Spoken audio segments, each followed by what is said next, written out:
Hello, everybody. Welcome to the show tonight. We are coming to you at a very special and unusual time for a show, but sometimes it's necessary. Sometimes we got to bring you the content when it's hot off the presses, and we are less than 24 hours removed from the last Seahawks game.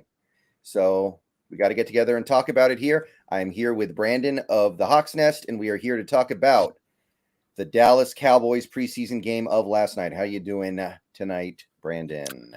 Floating on a cloud, my friend. Feels awful good to come out of this win, especially when it is one that doesn't seem sort of like a chaotic victory of a bunch of mess or a couple of guys doing something really nice to make it happen. But much like last week's victory, I thought it shared sort of a twin-like mentality in the way that they got this done. The fact that the team seems like it's building something here, and you're putting things together, which is like how you'd like it to feel, I think, when you go through preseason, but you actually are seeing that on the field. You are feeling that. And this goes in addition to what we're hearing from training camp and kind of the energy that you're hearing coming out of that place. And this is, I think, what we would call the ideal when it comes to preseason. Mm-hmm. I agree. There's not a lot to be concerned about or upset about after this game. There are a couple things as there's going to be, but almost half these guys are not going to make the team. So you definitely would expect some of them to just not be up to standard. But overall, I think we can feel fairly good about where the team is going into the season. So let's start. Let's just go ahead and jump right in here and start with the Seahawks offense.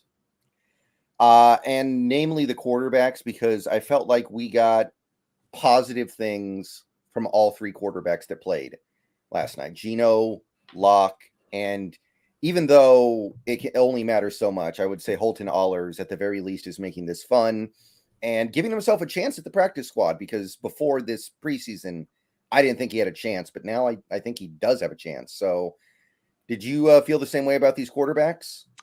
Yeah, I think everybody did as well as you could ask for. And certainly Drew Lock, a guy that you're hoping steps a little bit more firmly forward when he goes out onto the football field, did that in this game and did one of the things I was hoping for, which was, of course, removing some of the turnover worthy plays or just some of those moments where everything's just going good. And then when it goes off the rails, it really goes off the rails. None of that last night. And he continues to throw you with some of those throws that he can make where he has arm strength. He's got a good quick release, and then he's got an ability to put the ball in a very exact spot, even deep down the field like he did on the Jackson Smith and Jigba route. And so all the guys were, I thought, impressive. Geno was just in for real quick, but he did fine. His pickup, Brendon, on the blitz, where he hit Bobo, and I've harped on it a bunch. I harped on my post-game video, but it's something that I think that for the Hawk fans that wonder about Geno continuing to play well into the season, and if he can duplicate what he did last year, if he's going to come up the line of scrimmage and be that much in control and that much able to recognize blitzes and then flip to the right protections, flip to the right plays, get the players in the right position, because he's just so on it on that particular detail, that's going to help him out so considerably in this modern NFL. And it did on that play. It will into the season, and just part of the reason why I think Geno is going to continue to sustain his performance this upcoming year. Yeah. He did what he needed to do. He knocked the rust off. He didn't do anything crazy over the top, but I think he completed every pass except for the one that Derek Young dropped, right? So what else can you say other than it looks like he's pretty much ready for the season? And I, too, was happy with the way Drew Lock played. It was definitely an improvement over last week. Really impressed, by the way, with how he gets the ball out quickly when there is pressure, because there were some opportunities for him to take a sack or even worse in some plays, and he didn't do it. He didn't let it happen. He played, what was it, like 4 drives in that game and did not get sacked once, and there were opportunities for him to do so. So I like how quickly he's getting the ball out. That's one area where he might actually be a little bit better than Geno, even though I do think Geno's pretty good at that. Locke, it seems like he's got that under control pretty well. Yeah, I would agree with you there. I mean, he's a very toolsy guy for the same kind of reasons. They're very similar in certain strengths, but there are also certain things that ones do better on than others. But they both are guys that I would say that are second round guys that went there because they are toolsy. We don't think of them in that way because anything outside the first round must be a quarterback who's limited somehow, maybe physically. And that's not really the case with these guys. They've got that. And the quick release definitely is a part of his game, part of what attracted coaches to him, on top of such a strong arm and then an accurate arm. It's really, though, when you go to Drew, it's not a matter of, to me, the physical stuff with him. I will say he can do everything you need him to physically do on the football field from the quarterback position. Really does boil down to him, playing under control, like you're kind of referencing. He rolls out on that rollout early in the game and goes to Noah Fant. And, the first read there is to probably go to the outside route, the route that's out there. And you kind of feel him start to have a moment there where you're like, okay, are you going to panic here and try to force that in? Are you going to try to run it when there's no space? Or are you going to just kill the play and throw it away? Doesn't panic, stays under control, comes back down to Fant on a second read and throws the ball right in there and allows Fant to take upfield for a 21-yard gain. And I thought you saw that throughout in his short stint on the field. The only downside is you just wish you would have been able to see more of him, because he had a little bit of the dirty hit there, because he was rolling so right. And you're going, okay, it's turning on. This is what this guy needs right now, in my opinion, Brendan. He needs game snaps. He needs game snaps in a functional system, where there's not some defensive coach who's pissy over on the sideline like Fangio was reportedly with him at times. Yeah. One thing that a lot of fans were talking about, because I did stream the game last night, one of the few times I'm going to do that this year. One thing a lot of people were saying was they wonder, could we look at a situation where we trade Drew Lock, maybe not now, but mid-season, later in the season, if a quarterback gets hurt and a team out there is like, we really need a quarterback for the rest of this year. We don't like who we have, but we like that Drew Lock guy. If he has another really good game next week against the Packers, do you think that's a realistic possibility?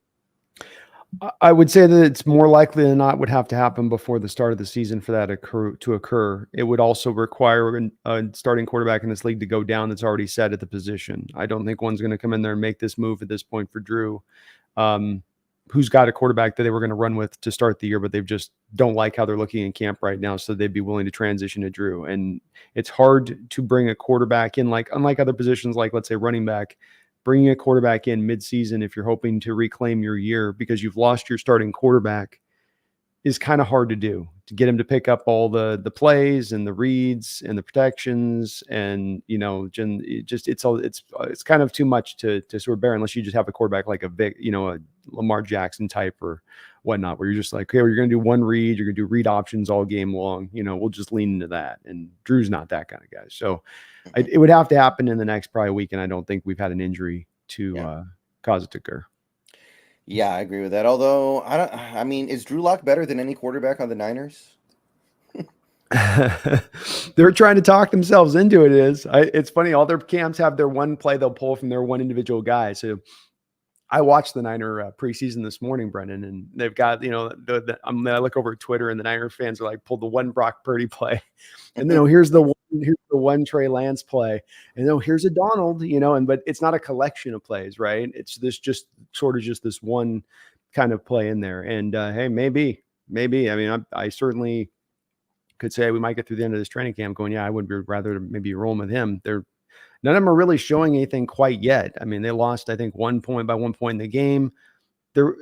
All the quarterbacks I watched in that game, there was some good, some bad, a little bit there with it, and nobody really looked like they're just taking the job head on, Mm-hmm. All right. So I think that's about it for the quarterbacks. Very happy with what I saw there. Running backs, it was kind of tough sledding at first. I feel like not a lot there. Not a lot of opportunity to get yards. The one time Charbonnet got a hole, he hit it. He did his thing. So I think a lot of people liked seeing that because that was the first big play he's had this preseason.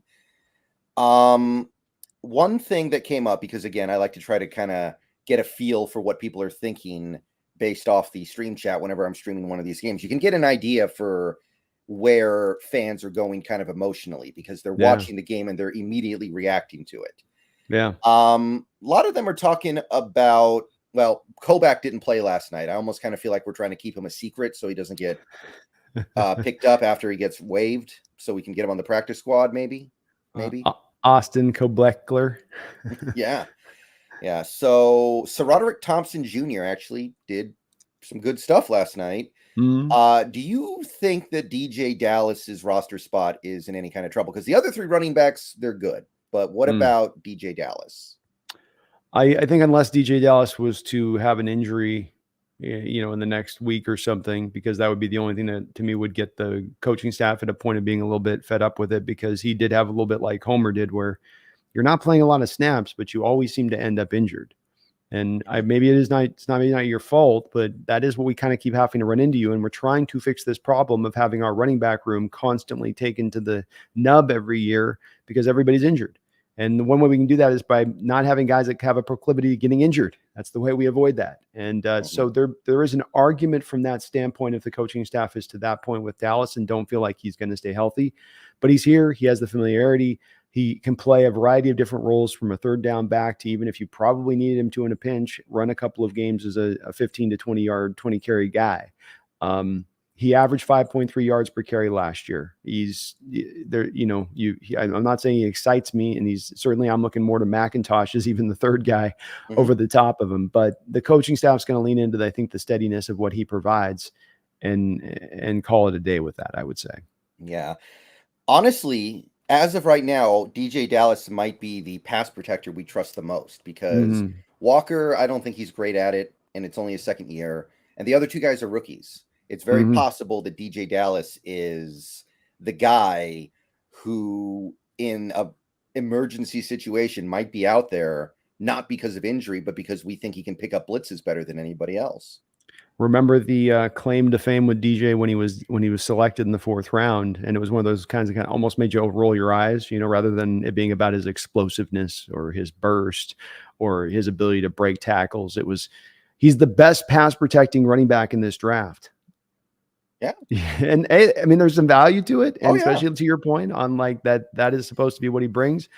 But maybe we'll see that. I think he's also a receiver convert here, so that I've always thought sliding eventually into that third down back might be a little bit of a eventual. Homer had it kind of on lock because Homer was probably one of the better hard hat third down backs, right? He wasn't your third down back. That's one of the better ones in the league that's going to like get a lot of yards, but he's, for what you need the guy to do from blocking to catching a pinch and all that, Homer can give you praise. So Dallas just couldn't overtake him. But I think Dallas is well suited for the role.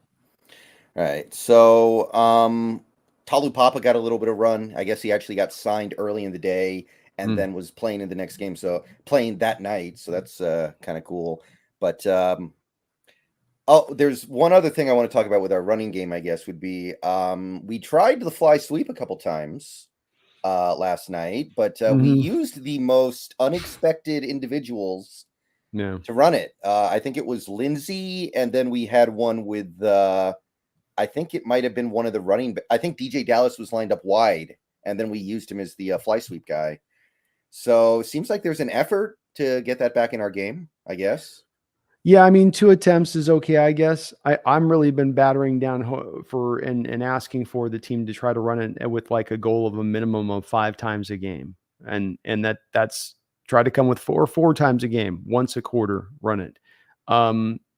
Because I think that's where it can be most effective. You touched on, I think, my issue with who they had to do it is, and this is why I've said for years, we've got to have the guys who can run the fly sweeps. Tyler can do it. We've tried to have him do it times. We've had Penny Hart try to do it.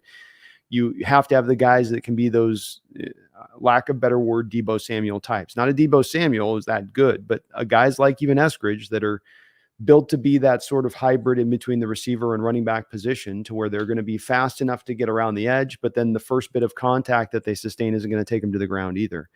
They didn't happen to work, but like you, I am at least encouraged that they're trying it. They weren't doing a whole lot with screen game stuff in this game either, which is another thing we've been looking for them to kind of try some more of. But it was a very vanilla game plan, I thought, all the way down the line, and not in a bad way, but just that they chose to not really unfurl very much. But yeah, I mean, Dallas has just he doesn't have the speed to make that play work. You've got to have the guy that gets instantaneously up to full gear. And Dallas is kind of that, like the engine will get up there eventually, but it's going to take a little bit of time to get to the top. And that's got to be a quickness play where the guy just is exploding past the line laterally, and then he gets into the open field.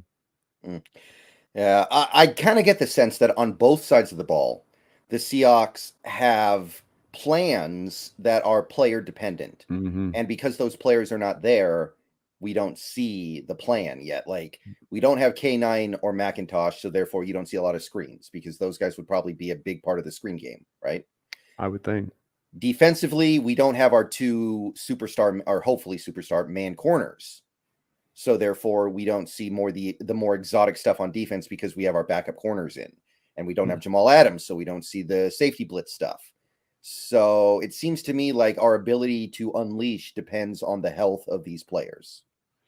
It very well could. I got to say, there's those times in watching the game that you see the team dropping with especially like defensively, you drop with your full drop, 4-man fronts, 2-man fronts with the 2 outside linebackers, where we got to think of a name to call this, Brendan, that's the shorthand. So we can just call it that. Because it's its own unusual thing. 2-man fronts, I guess, works, but it doesn't. I think it throws people off because they picture just 2 people on the line. The times that they do show the pressure looks, it drives me crazy the last couple of years. Because when they do actually run pressure based, usually they have success with it, or at least a high point of the time they do. And like last night on the Trey Brown pick that he had, that was on the back of you showing a pressure based look to the quarterback, and then everything got a little bit rushed. Everything got a little bit sped up from that. And there's those times in this game, I saw it a few times just like that, where even if they weren't bringing the pressure to show it, I hope you're right about that. I do think you're also right about that. I don't think that they're seeing a reason to show it, though I do wonder at times, don't you have to kind of work out some of these things though too? It's not just about the player himself who's going to go and blitz now. It's also the defensive linemen in the position they need to be in when you're going to run those blitzes. Which gap do I got to be aligned? Maybe Bobby will be still on it and he knows, and everybody will be we're vets. We know where we need to be. We don't need to, run it through 15 times to get it. But that is the part that I wonder about, where if you don't work on it, you don't show it in the few live actions that you're going to have to get to the real deal. How good do you expect yourself to be at it? Yeah, that just it makes sense to me, because I do feel like if you go back to that first quarter against the Broncos last year, you did see some of that stuff, and then Adams got hurt, and we kind of had to pull back significantly because, I mean, Josh Jones trying to do his Jamal Adams impression was just depressing. So, yeah, I don't know. I still feel like there's got to be something there. Like, you look at how soft our corners were playing last night. I look at that and I go, there's no way we're going to be doing that when Woolen and Witherspoon are going later this season. So what comes with that? Yeah, I think, or even to give you a little bleed through from when there is moments of things they're going to call that's probably more like regular season, having Mike Jackson up and press, and then he's not actually pressing. He's going to try to just run for step with the I believe the ex receiver over there, the guy on the line of scrimmage. And that's not really Mike Jackson's game. I mean, that's, it's Witherspoon, but that he could do that. If you had him over there and said, okay, you're going to run step for step with him in this 9 route, he'd be there step for step with it and easily, comfortably run with it. So he's not panicking when the ball's in flight, because he's trying to just stay step for step with the guy, which is what I think happened with Jackson there, where it was a little underthrown, but he's so busy trying to keep his wheels with the other guy that he just can't get back to ever look for the ball coming in. And that's where a guy like Witherspoon will. So I think you're right that they're going to do that. There's some concerns with the fact that they wait on that, but I get it. And hopefully you're going to catch a team like the Rams and these other teams in the first few weeks really unaware and having to kind of scramble in order to figure out what it is you are doing, because you really haven't fully unveiled this stuff since you brought the new defense on, since Adams went out after the first quarter, the first game last year. Couple of donos here. The Snail, thank you for the $5. Drew Lock is better than any QB on the Broncos, Brendan. I wonder if they would take him back. I was, well, that's what you're at. You're asking not. that. You're asking that, and I was like, well, I mean, Peyton looks at that roster right now, and he's like, if Jared Stitham isn't the guy behind, but there's no way they would do it. But that's really, it's ironic. That would be if you took any of the teams in the league, Brendan. Would you not agree? If I really probably boiled it down to the teams that would make maybe that trade, Broncos, New England, maybe, if they didn't like what they're seeing from Mac Jones, but they haven't really indicated that. But Denver may be one of those teams that would, in a weird sense of irony, but nobody's going to. But that'd be hilarious. Right. Well, I mean, remember they got Ben DiNucci too, and DiNucci's actually playing pretty good this preseason, so don't forget about that. He tore up USFL, right? He was like the 5,000 No, yards. he was the best XFL quarterback. XFL. I get the leagues confused. Yeah, XFL. That's right. So yeah, I don't think they would either. Just on principle, they wouldn't do it. But yeah, he's a good quarterback. He's got a lot of ability, and there's a lot of things about his game to really like and to believe that he can take that Geno Smith ascent when he gets his next second opportunity. But Geno had to clean things up through that 10-year period he had until he got a chance to start. It's been about a 2-year period since Drew Lock got his chance to start. And not all of those kinks have been worked out of that hose, you know?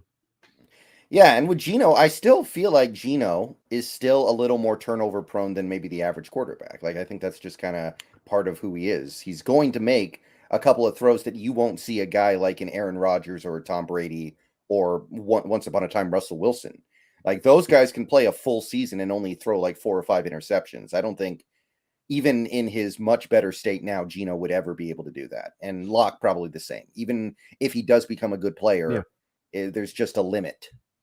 Yeah, it's also the good returns you get on the other side of it, right? Because with both Locke and Geno, and you're right, Geno's learned to find the magical middle ground there, right? Of making those throws, but then not having too many turnover worthy throws. Locke's trying to find that magic. Where can I be aggressive? Where do I need to keep it just a little more safer?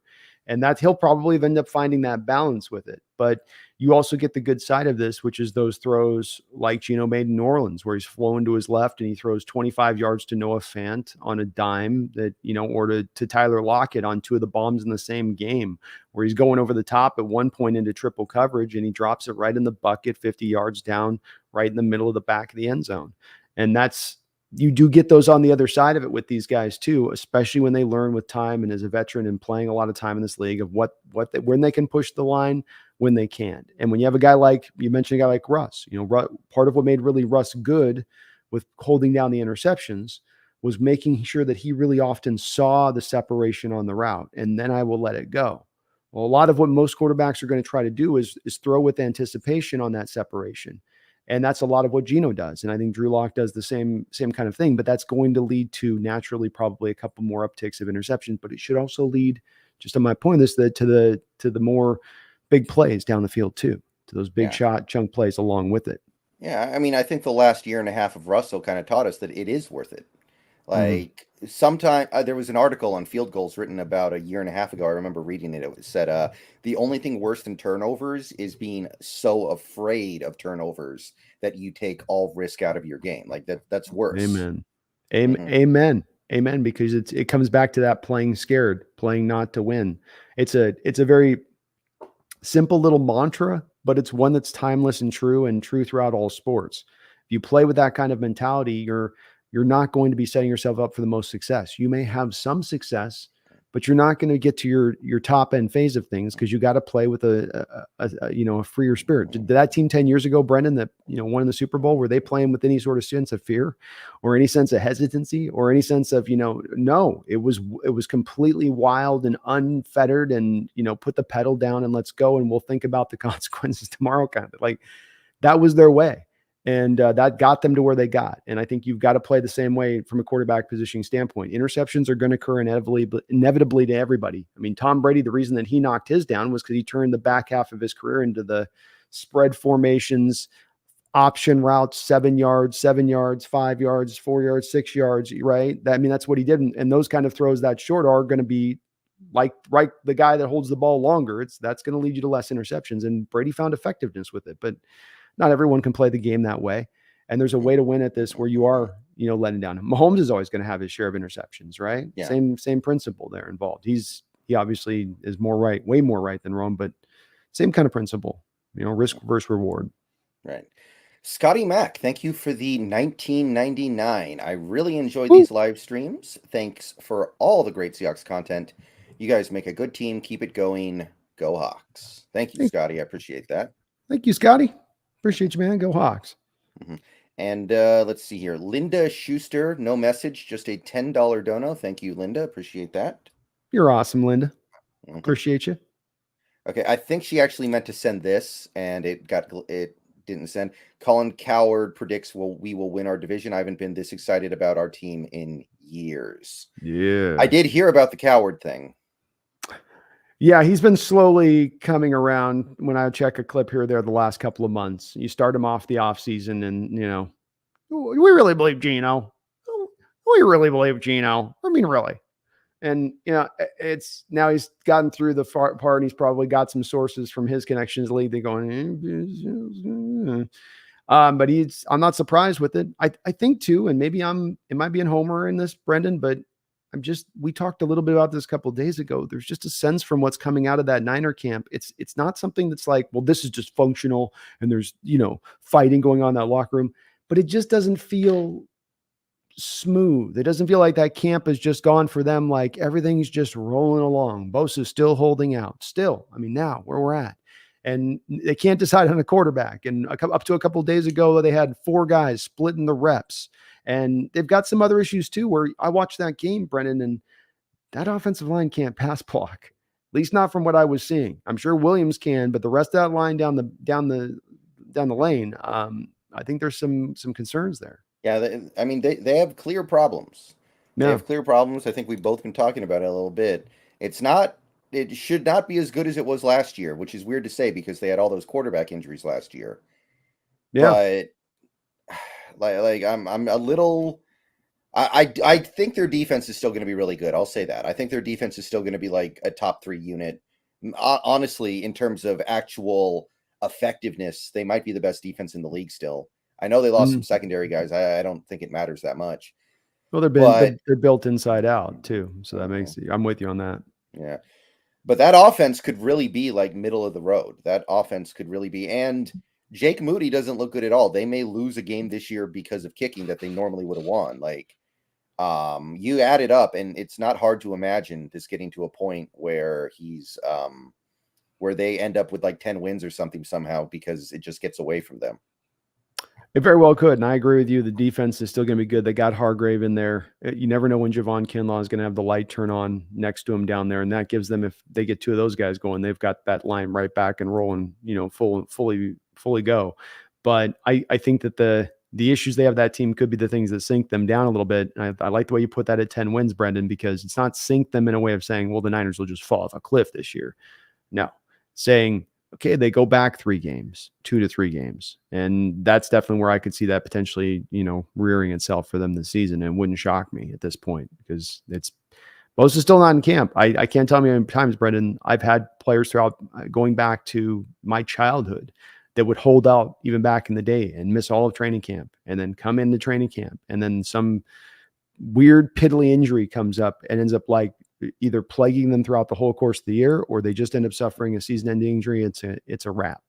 And you got to have that training camp time to build your body up and get everything prepared most of the time. There are freak shows, but you know. Yeah, what are they doing though? Why are they not paying him? Like, what are we doing here? I know exactly what the problem is here, Brendan. And I swear to God, I predicted on it when we talked about this 6 months ago. His brother Bosa took the market from 23 million, which I think you had Frank Clark average 23 million a year was the top of the market, or the Dallas Cowboy rusher, not Micah, the other guy. And he took it to $27.5 million. So edge market, 23 million. Bosa says to Chargers, I want my deal.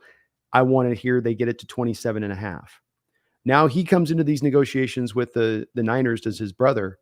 The Niners didn't pay him after year 3. The Niners didn't pay him after year 4.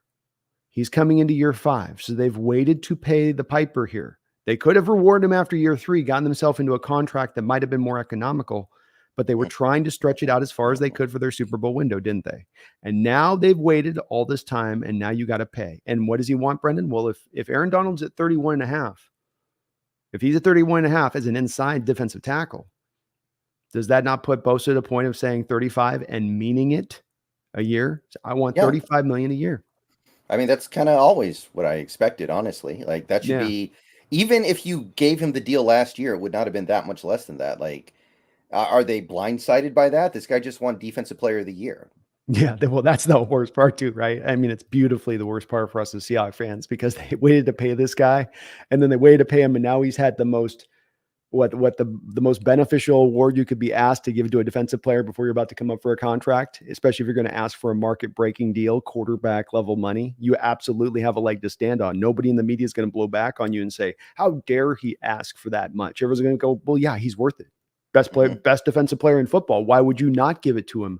But the Niners, you asked a good question, and I think that the answer on that is, yeah. I went on a couple of channels, Niner channels, bringing up this Bosa contract, and nobody when I brought up to them, I'm like, so what about this Bosa deal? You guys haven't gotten it done after year 3, not after 4. Oh, it's fine. We got plenty of money to spend. We'll get it done. No problem. Easy.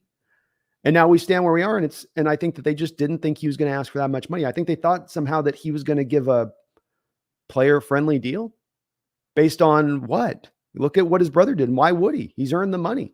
That doesn't make it because he wants to go to the Super Bowl. He's the kind of guy that they do that thing. He's the kind of, you've seen this before. He's the kind of guy that will value championships over wanting to get money.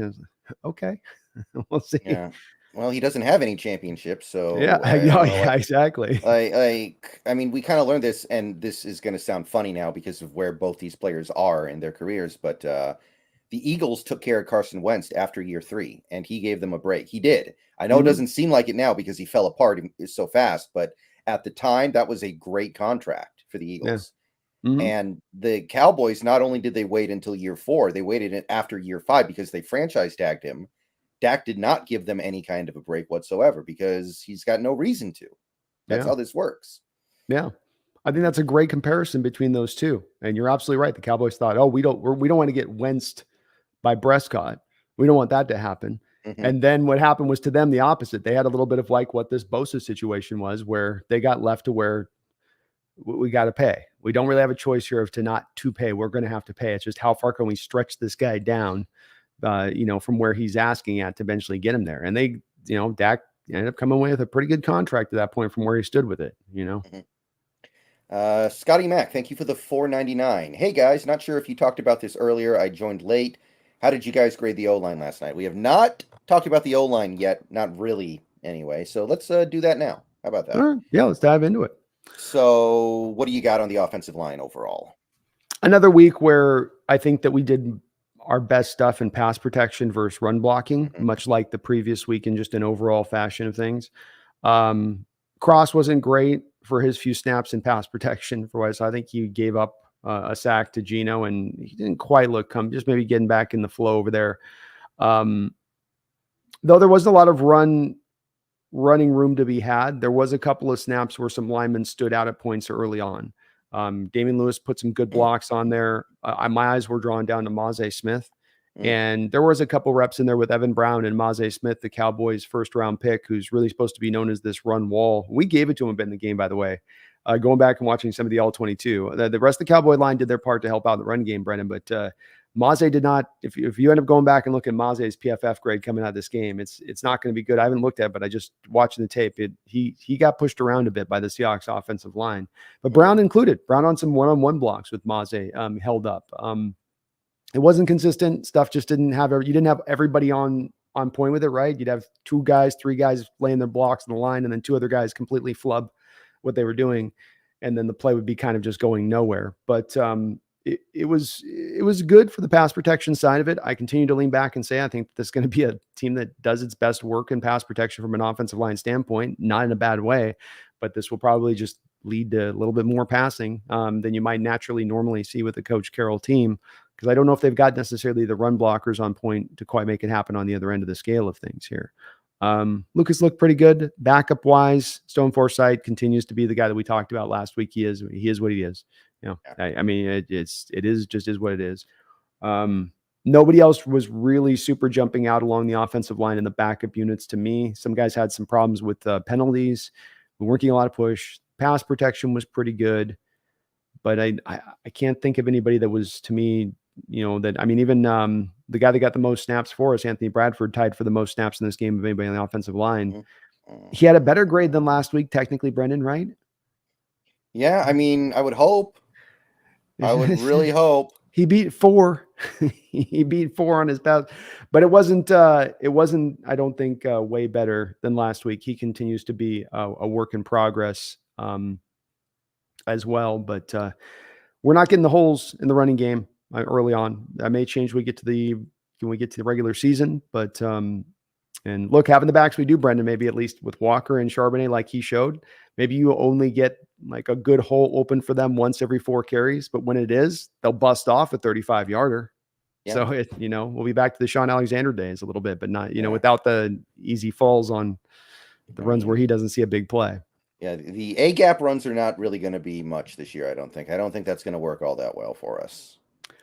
No, all the more reason I think that they've got to be creative in their rushing attack approach, and that includes those fly sweeps. Even if they're not going to work initially, I think you got to lean on them and make the defenses be tested by them and have to account for them pre-snap. And I don't think the teams have to necessarily do that in recent years with the Seahawks because of how little they've run the fly sweep and how little of a time they've had an actual guy there that could be a threat for the defense if he got the ball on those fly sweeps. Right.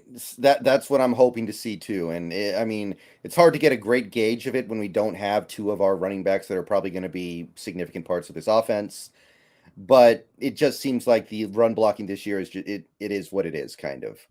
I don't think Bradford's going to play this year, and if he has to play, I don't think he'll play particularly well. It's just too early.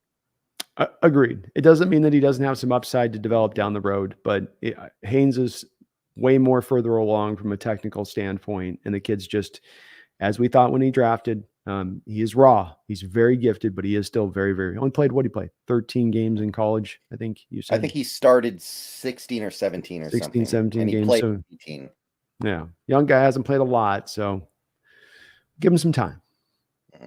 And yeah, the sack that Cross gave up was to Sam Williams, who is awesome, and He's I good. think a guy who kind of beat up Cross in college a good amount because it was That's right. Mississippi State and Ole SEC. Miss, right? Yeah, SEC. That's right. Yeah, I I love guess those Williams coming. guys. I think we talked Yeah, we about did. Williams. We We loved did Williams coming out. So very yeah, much. he was a late round gem that it's not surprising he's done well. It was a legit matchup there for Cross. Receivers. So I feel like we've seen enough from JSN now. Don't need to see him next week. I think we're good. Put it on ice. You know what I mean? Put that six pack on ice. Yeah, that's the big one. But I mean, you did.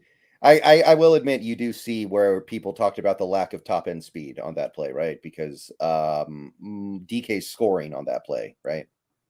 Yeah, I mean, this is where we go. He's going to be probably a slot at the next level, and maybe he can do certain stuff at certain times from certain formational packages from the outside. But his he's going to be a guy you're going to put from within the slot, and that's where he's going to do his work, and he's going to be tremendous from within it. The modern way we need to change our thinking is to think, and this is where I think a lot of this is housed for some people.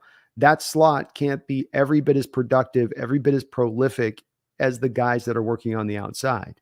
And that's proven to not be the case. Cooper Kupp has led the league in receiving, taking the majority of his snaps from the slot. Justin Jefferson just led the league in receiving, if I'm not mistaken, getting the majority of his snaps from the slot. This is a new NFL. It's not the old school, well, you've got to be in this one place. No, that's stilted thinking. The new thinking is now there's a lot of 3 wide receiver sets being run, and those guys get open very easily from within that plane. And yeah, I mean, he's not going to have necessarily the game-breaking speed over the top, but he's going to have enough speed. And when it all boils down to it at the end of the day, at this point, my arrow is up on this guy potentially cracking 1,000 yards when I would have said 2 months ago, no way. He's going to get 3 months ago. He'll have 700 yards, 750. He's not going to go over that. But I mean, look what he put up on he's in there for a little bit, just barely in there. And already he's like 59 yards. He's going to be one of those guys, Brendan, this is what these slot guys do. And Kupp does this to us too. You're through 3 quarters and you go and look at the box score and you're like, 5 catches for 111. Yeah. Like when did he, well, there was the one, but then, okay. It's one of those quiet, just 111 that you don't really know, but indeed they're just that productive. Yeah, it's like an actor. You don't realize how many good things he was in until you look at his IMDb page. Like Tommy Lee Jones is a good example of that. Yeah, those character actors, that the guys that you sometimes just see them in maybe side roles rather than the lead, but they're not the lead. So he's like, well, I mean, but everything he's in, he makes better. Every time he's in every scene, he's got my eyes drawn to him and what he's doing, and or her if it is an actress. And that's what you get with these guys, and that they don't need to be the lead. We don't need the lead, frankly. We got the DK and Tyler's. We got the guys that can do everything to take the top off the defense just fine. We need the guys inside. And what you do see on that route, Brendan, when you watch initially, is that though that guy may catch up, though eventually he track Jackson down at the 1 yard line after a 55-yard play, Jackson creates 4 yards of separation in the first 1.5 seconds of that route. That's the notable part. The guy ends up maybe catching up eventually, and but that's the notable part. And an amazing play too. I don't know what you think, Brendan, on this. I'd be interested in what you hear on this. That's like a little kind of a crosser here they're running. right? Right. And so you're running the first corner off, going off in the off coverage, and here he comes over on the crosser. What kind of twisted me a little bit on the play, though, was that the crosser went like this, and it got vertical. Right. And Drew read it vertical. And I would love to find out from Locke on that play if him and JSN just read it the same way, or he felt JSN take it to a vertical route, and so then he just locked right in, knew what he was going to do on that. But that was whatever it was a tremendous adjustment or beautiful beautiful route set up by Waldron, because so often the crosser just takes you out of bounds. We've seen Tyler do it a million times. Comes over on the crosser, catches it, and then his momentum just sort of takes him out of bounds after the catch. And with that, when you do take it to a vertical, especially if there's nobody over the top, you can really just kind of have a lot of space to work with then to kind of put the ball wherever you want from a leverage standpoint to the receiver. Yeah, yeah, that would be kind of interesting to find out if there was something like that going on there. But yeah, JSN, man. I mean, he's been the star of the offseason ever since we drafted him, basically. I can't think of anybody else who's been as good as he is. So I would love to, like you said, I mean, that was a crosser, but it got vertical. So that's I want to see if that's in the regular season too, because Geno can make that throw. Absolutely, he can make it. And I'd love to see it if they've got that built in like that. It's a tremendous adjustment because it can take a play that goes from being just a maybe 20, 25 yarder to darn near housing it like he did. Yeah. Okay, so Bobo, you think Bobo did enough to make the team? Yeah. I don't know though. Carroll was chewing his butt out on the sideline off that PI, wasn't he? Boy, Carroll's. Yeah. I thought Carroll's gonna have a heart attack over there. Yeah, I wasn't sure. It took me a while to figure out what he was mad about. I'm still a little confused. Was it because he was jawing? Yeah, I mean, I think he's been Bobo's been hanging out with DK. And so DK's been telling him all the little tricks of the trade of how to like get in the guys' heads and make them, instigate to where then they do, they don't ever get the first guy to get the second guy verbally. So, you say the same, well, that's why you're a boom. And then the guy, the ref turns around and the other guy says the thing, in retaliation. I think Carroll saw the first thing Bobo said to cause it, but it made me laugh because Carroll is just, I mean, a day where things are going pretty well all across the board. It's preseason. Carroll is absolutely in that midseason energy of always compete. But to answer your question, yeah, he's done enough. The sluggo route, Brendon, again on the outside, again getting over the top. The guy's supposed to be slow. I mean, isn't everybody telling me he's slow? And everybody tell me he don't got enough speed. If he don't got enough speed, how is he in back-to-back weeks now taking the top off of defense? How is he accomplishing that? And it's not about that. Well, he has speed. It's not just speed that allows a guy to get open. And he's showing that. Last week, Brendon, he did it on a nasty, nasty release off the line. 2 steps off the line, boom, boom, and he's free over the top. Today, that's a slant and go. Slug goes, slant and go. So he gets the guy bought into him running the slant route and then just takes it right back over the top. And it's a beautifully run route. It creates a ton of separation there. I don't know how you could keep him off the roster here. He also looked pretty good again on special teams. He was right behind the guy that got the punt block right there in the hip pocket behind him. He might have gotten if that guy hadn't gotten through quicker. But I'm very encouraged by what I've seen from Bobo. And, hey, he even got the PI call. I mean, he got that to work in our favor, right? Like, Pete can get mad at it. I wonder if Pete goes back and thinks about that. And he's like, well, DK did kind of show him on that because he didn't get the penalty. It was on the other guy to keep the drive going, technically speaking. Yeah, I agree. I do think he'll make it. Some people are like saying, oh, he should be wide receiver 4 over Derek Young instead of wide receiver 5. I don't feel like it matters that much when you're receiver 4 or receiver 5.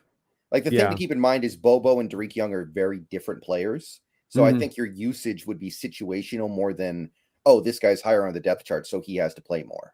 So I don't care about that. Yeah, I'm not as predisposed to caring about as much. I think too there's some snap decision making that comes out of this game that I can't quite get towards myself in certain ways like that. Where Derek Young has the bad drop with Geno, another draw kind of where he doesn't make a play later in the game, doesn't have a really good game overall, 3 targets, no catches, but it's his first game back. And the guy just was coming back from rehabbing from this near having to have the hernia surgery. I have to question if he's probably even still at 100%, to be honest with you. if not maybe gutting through something he's going to eventually get surgery on. He's probably got some rust coming back on the field there where he's just gotten back into practice and flowing. It's a single performance. He played well for us last year. I think we got to put more than that together than just that. It's very easy to kind of get stuck on these performances because that's all you got as a fan to see. But there's mini camps, practices, training camp, all that stuff, the OTAs, there's all that time that there's all these battles have been going on. The coaches have been able to evaluate through that. When it comes to this stuff where we haven't seen them for games and games, Brendon, and you and I just don't have enough to see off of, it's hard to come to those quick determinations like that from my standpoint. Yeah, people in this chat last night were being very negative on Derek Young, and they were saying, "Oh, he's definitely gone. He's definitely going to get cut now." And I was like, "Guys, there's more value here than just a receiver. Derek Young does things that other players on this team can't do. He can play fullback. He's like Ben Skronik. I agree. Does special team stuff. He's a good blocker. There's more going on with Derek Young than just he tries to run routes and catch the ball." So I don't know about you, but I personally think that Derek Young's roster spot is pretty much etched in stone as long as he stays healthy. And I don't think a couple of bad preseason plays can do anything to change that, really. I believe it is etched in stone, like you do as well for the most part. And I also believe that it's the right decision from the coaching staff because, like you say, I think this guy's a lot better than he showed last night. And he played a lot last year through the back half of the schedule. When you lost Marquise Goodwin, this was the guy that had to step up because there was no Eskridge. And he played that role. He did the dirty work. He also had some moments where he flashed. And last night, for those bad moments there was another moment he ran up the sideline on a 9 route. And he was technically there and free and open at that point.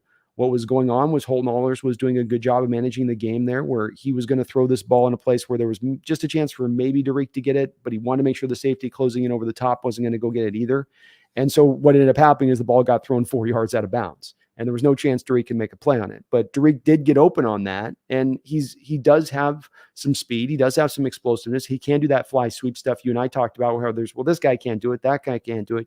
You don't have a lot of guys, I think, who can do that fly sweep right down the roster. You don't. You have McIntosh, Eskridge, and I think you got Derek Young are the 3 main guys who can probably run that. You could probably in a pinch try to do a little bit of Charbonnet or some of these other guys, but those are the 3 guys. One of those 3 is probably, or JSN, but those are the 3 guys you're probably running that with the most throughout this year, if they're healthy. And so that's another place where he provides that asset from. I agree. I think both those guys are locked in. And I believe both guys. I think our receiver room is pretty well decided at this point.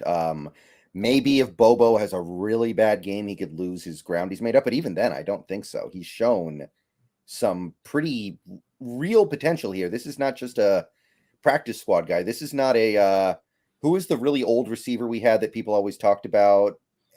From Hawaii or something. And the 32-year-old rookie or whatever. Yeah, I know you're talking about. Yeah, people got caught up on that guy for a long time. I had to keep putting pins and balloons on that one. Yeah. This is more real than anything he ever did, for sure. 100%. Ursula. There we go. Yeah, John Ursula. And Ursula was a 5'9" guy with super short arms, who was going to be limited into the slot. I mean, you're right. Bobo's done stuff that's completely different where he's out there doing it, and he's doing it kind of with the starters too, from our standpoint. I know the Cowboys weren't running their starters or anything, but we're not having this guy come in with the third stringers on third stringers and he's beating up on them. He's doing this for the most part at the front end on the depth chart as far as how they're playing him here. But it's been legitimate. And this is also, let's remember the scrimmage. As I say with this stuff, it's all a buildup of rookie OTAs, mini camps, training camps, scrimmage game, preseason games. Now you got your determination. And who led the team in catches and yards of the scrimmage game? Who caught a touchdown at the end from Drew Lock to cap off that scrimmage game? Jake Bobo. And he's been a notable name that's out there. I think that there's really no way the team isn't going to be able to, keep him on. And the fact that he's had this development to me, Brendon, where he's winning on the outside. He's not winning just from the slot like we thought was only going to be the way he could do it, which would have limited his pathway to making this team. You can only play slot and be a special teams guy. That's all we can get out of you. Now you can look at this guy and go, well, maybe we can put him at times on the outside and feel good in that respect of things.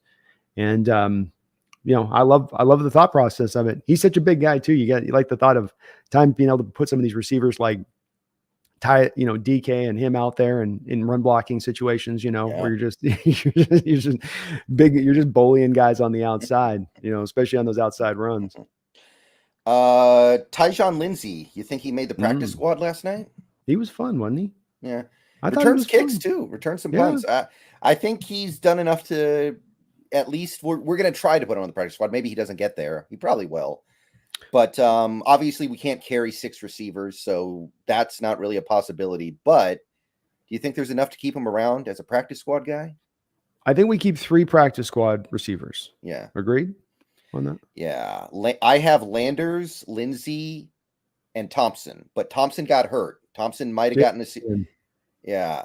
If that injury's serious, then I think Aesop Winston, because it seems like there's a level of comfort with Aesop the way the quarterbacks talk about him. Yeah, well, Hall certainly didn't impress last night, so I'll take Aesop. That's about it. Yeah, I mean, other than the block, but boy, as a receiver, he didn't. He sold on Allers on that one route. Like he totally he had decided the ball wasn't coming his way and just completely, sold on him. But he was trying to Brandon Lloyd it. He was trying to do the one-handed. I guess it just kind of looked like he was just like, it's not coming. It's not coming. Oh no, it's here. Like, dude, the ball might come your way. You're a receiver. You'd be looking for it, and Allers had this look too. They went over to Allers and he's just like, he's just, I could read what he was thinking in his mind. I agree with you though, I think the 3 I go to is Landers, Tyjon, and Thompson. And I think Thompson is a guy they like a lot, if he's going to come back relatively soon off of that, they'll probably lean very, very much to him as much as anybody. But Tyjon on the punt return game, to your point with that, I think he looked as fluid doing that as I've seen in recent history here from anybody else back there. And that's not going to allow him to become an active guy on the roster here, Brendan, but it is something that may be useful to have in the background in the practice squad if it does become a bit of an issue. We have DJ Dallas back there again, letting punts sail 15 yards over his head or drop 10 yards in front of him and then roll 15 yards back as he did last year a couple of different times. I don't want to go that route with it, but as we saw with Ugabuki last year, when you did decide to keep it active roster space for just this special teams guy in this role, you did get the benefits of that. Mm-hmm. He was good though, and a good receiver. He did a good job as a pass catcher too. Yeah, it's not the easiest thing in the world catching passes from Tim Tebow back there. So no, not although I mean, I don't want to hate on him because he did play well, but you got to admit there's not a lot of zip on that. There's not a lot of mustard on that hot dog. Look, we're lefties, okay? Us lefties are cerebral, and we have to be pinpoint in our accuracy. We're not known for having strong arms. It's not a lot of lefty pitchers in baseball. They're known for being power pitchers. We're going to loop in that curveball. We're going to change it up a little bit, okay? We're going to have a lot of moxie, okay? We're going to have a lot of grit, and make it happen. That's the way it works. And he's cut for my claw, so I love him. But you're right. No, he's not. There's no future here with him. I think you were right when you said this earlier that you see him as a guy that, third string practice squad guy.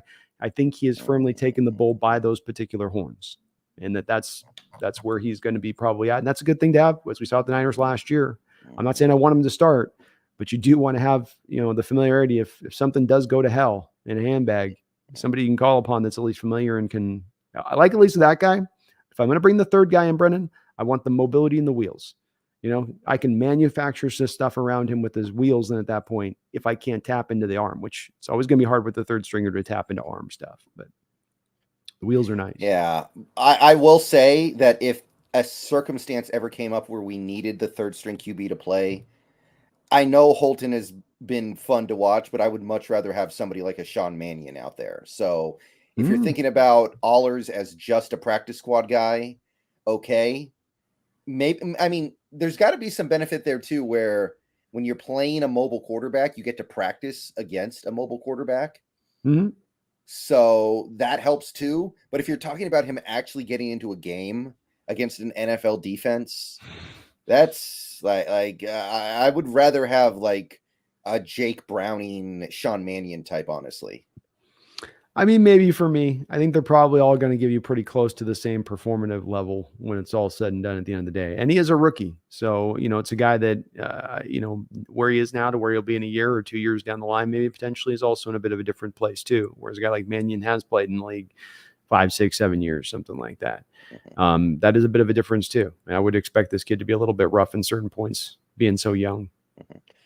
By the way, I think somebody donated 5 memberships to my channel, but Streamlabs will not show me who. So whoever it was, thank you very much, and congratulations to Jimmy John, Arrows, Derek Young, Burner, Braden Larson, and Derpy Squid on your memberships. Thank you. Yeah, Appreciate sorry you that out there. Streamlabs won't tell me who you were. Chase Carey, thank you for the $9.99. Hey guys, what do you think about Locke as the future QB of the future? Watching him play the last 2 weeks gives me more confidence if something happens to Geno. Have a great day, guys, I think. Thank you, Chase. So contractually, this is hard because he's only got a 1-year deal, and if he plays really well this preseason, somebody out there is going to say, let's at least get him here to give him a chance to start. He will probably not have a chance to start here unless Geno doesn't play well. Yeah, I agree. It's probably not going to happen here. I'm to try to go really far forward on this, Chase, and think it through a little bit, because Brendan's really touches on the big part here. You signed him to the $4 million deal with a $3 million incentive package, so it's a $7 million contract if he was to hit his incentives, because you have Geno on a $10 million deal on him counting on the cap this year. Next year, the cap cost for Geno is going to rise to well over $30 million. I don't know if the team is going to be as suited to be able to pay a backup quarterback substantial money. I'm not saying it's a lot, but substantially past, let's say, a rookie deal on a rookie contract, or a guy on a veteran minimum deal.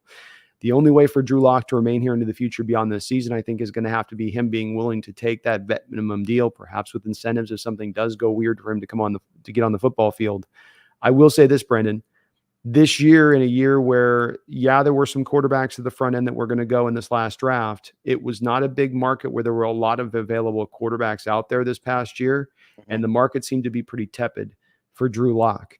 If he doesn't play much this year, Geno starts again through the year, and we go into next year's draft with that amount of guys in that draft, with that amount of guys, Brendan, in the draft from the 2nd to the 4th round area that are maybe in a similar outlook of their view for where Drew is in his play, like it's kind of apples for apples from the organization standpoint. Is there really going to be a hotter market for him out there next year? If he plays this well in the preseason, because remember, he did not play well in the preseason last year, not really anyway. He played 2 games. One of them was bad. One of them was okay. Then maybe, like, the thing is, it's just like if you're Tampa Bay or something and you've got this mess with Baker Mayfield and Kyle Trask, and you go into next year and you're still sitting on that QB room, don't you want to inject Drew Lock in there if he has a good preseason and you've got his former QB coach as your offensive coordinator? Like, there's that's why I would have thought they would have done that the former QB coach would have said to him, don't pay attention to that preseason performance. He was tearing it up in camp. It was just because he got the vid, and it was that caused him to then push because he had gotten sick the prior week. Here's the real story behind what happened with that. Don't go with Baker Mayfield. By God, don't do that. We played that guy in week 17 last year. He's not your answer for you. But instead, it would seem that guy didn't pound the table that very hard, or he doesn't have a very strong voice in that room, one of the two. And is that voice going to, so I'm saying he's not going to get either his voice, I don't think gets any stronger 1 year out, but then also they don't seem to really have that belief on Drew. Remember, these teams do have their evaluations on these quarterbacks coming out. And even if there is some new data to it sometimes, especially if the quarterback's failed and it's kind of a confirmation bias, if you as Tampa Bay had scouted Drew Lock and to come to the determination that he had some fatal turnover flaw to his game, let's say, and then now you've watched him through the early part of his career and where he is now in Seattle, you would still be at that point of a confirmation bias going back to your scouting report saying, yeah, we were right. We were true. We were on it with this one. So what's changed? Why would we look at him? And it's not Drew's fault because he just doesn't have the time on the field to overturn that narrative. And he might not this year. I don't think 3 preseason games, especially this one where he was in for just a couple drives before he got injured. I mean, how much he plays next week with where that knee is. I still don't think he's going to have quite enough on that resume. And it's really, I think, as much these drafts impact this, Brendon, as we've seen, right? The drafts will impact this. If you have a draft that's got that many quarterbacks, it will affect in the free agent market and the jobs available. Who's, because teams tend to want to go to the young guys. Yeah, the other element to me is that this upcoming draft looks so good for quarterbacks. It wouldn't shock me if we decided, okay, we can give $5 million to Locke, or we can give less than $1 million to some third round, fourth round quarterback. Bingo. Like I really just feel like even if Locke doesn't force his way out via getting a big deal from another team, we might move on anyway. I don't know. I don't think the Locke is the QB of the future thing is likely to work out, but I'm not against it necessarily. I do think he's shown some stuff.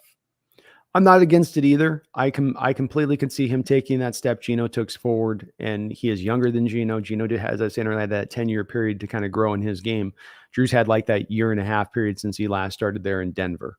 I think he absolutely has the skills to get it done in this league, and there's not a lot of deficiencies he's got in his game, things holding him back necessarily if he can clean up this kind of turnover stuff.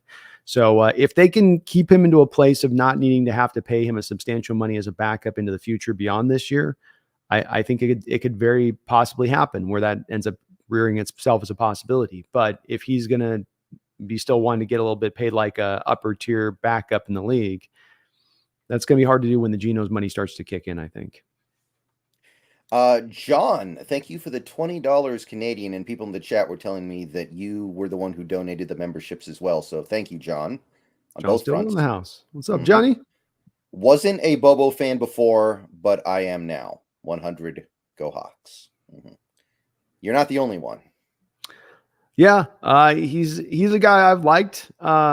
Even back to the drafting process, there was just something about the way he ran his routes at UCLA that early on, I never was going to look at as a guy as a third or fourth round guy like that, but a guy you get in the fifth round maybe that, could give you an ability to separate on routes, even though he's not doing it from just traditionally being explosive and fast.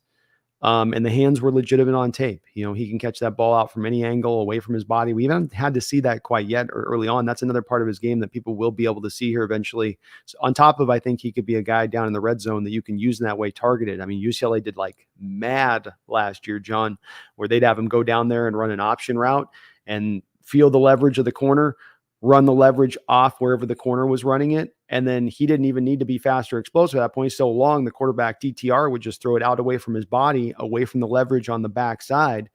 And bingo, bam, it was open. They must have had like 5-6 touchdown catches like that last year with UCLA. And so that's another part of that you're going to see from his game on top of this, the hands that hasn't yet really come into play yet. Because he's been so wide open on some of these plays. He's just been sort of like, nestling it in like a little baby when he's catching it. And so that part will show up too, John. You're going to like him more and more with it. And the kid can play.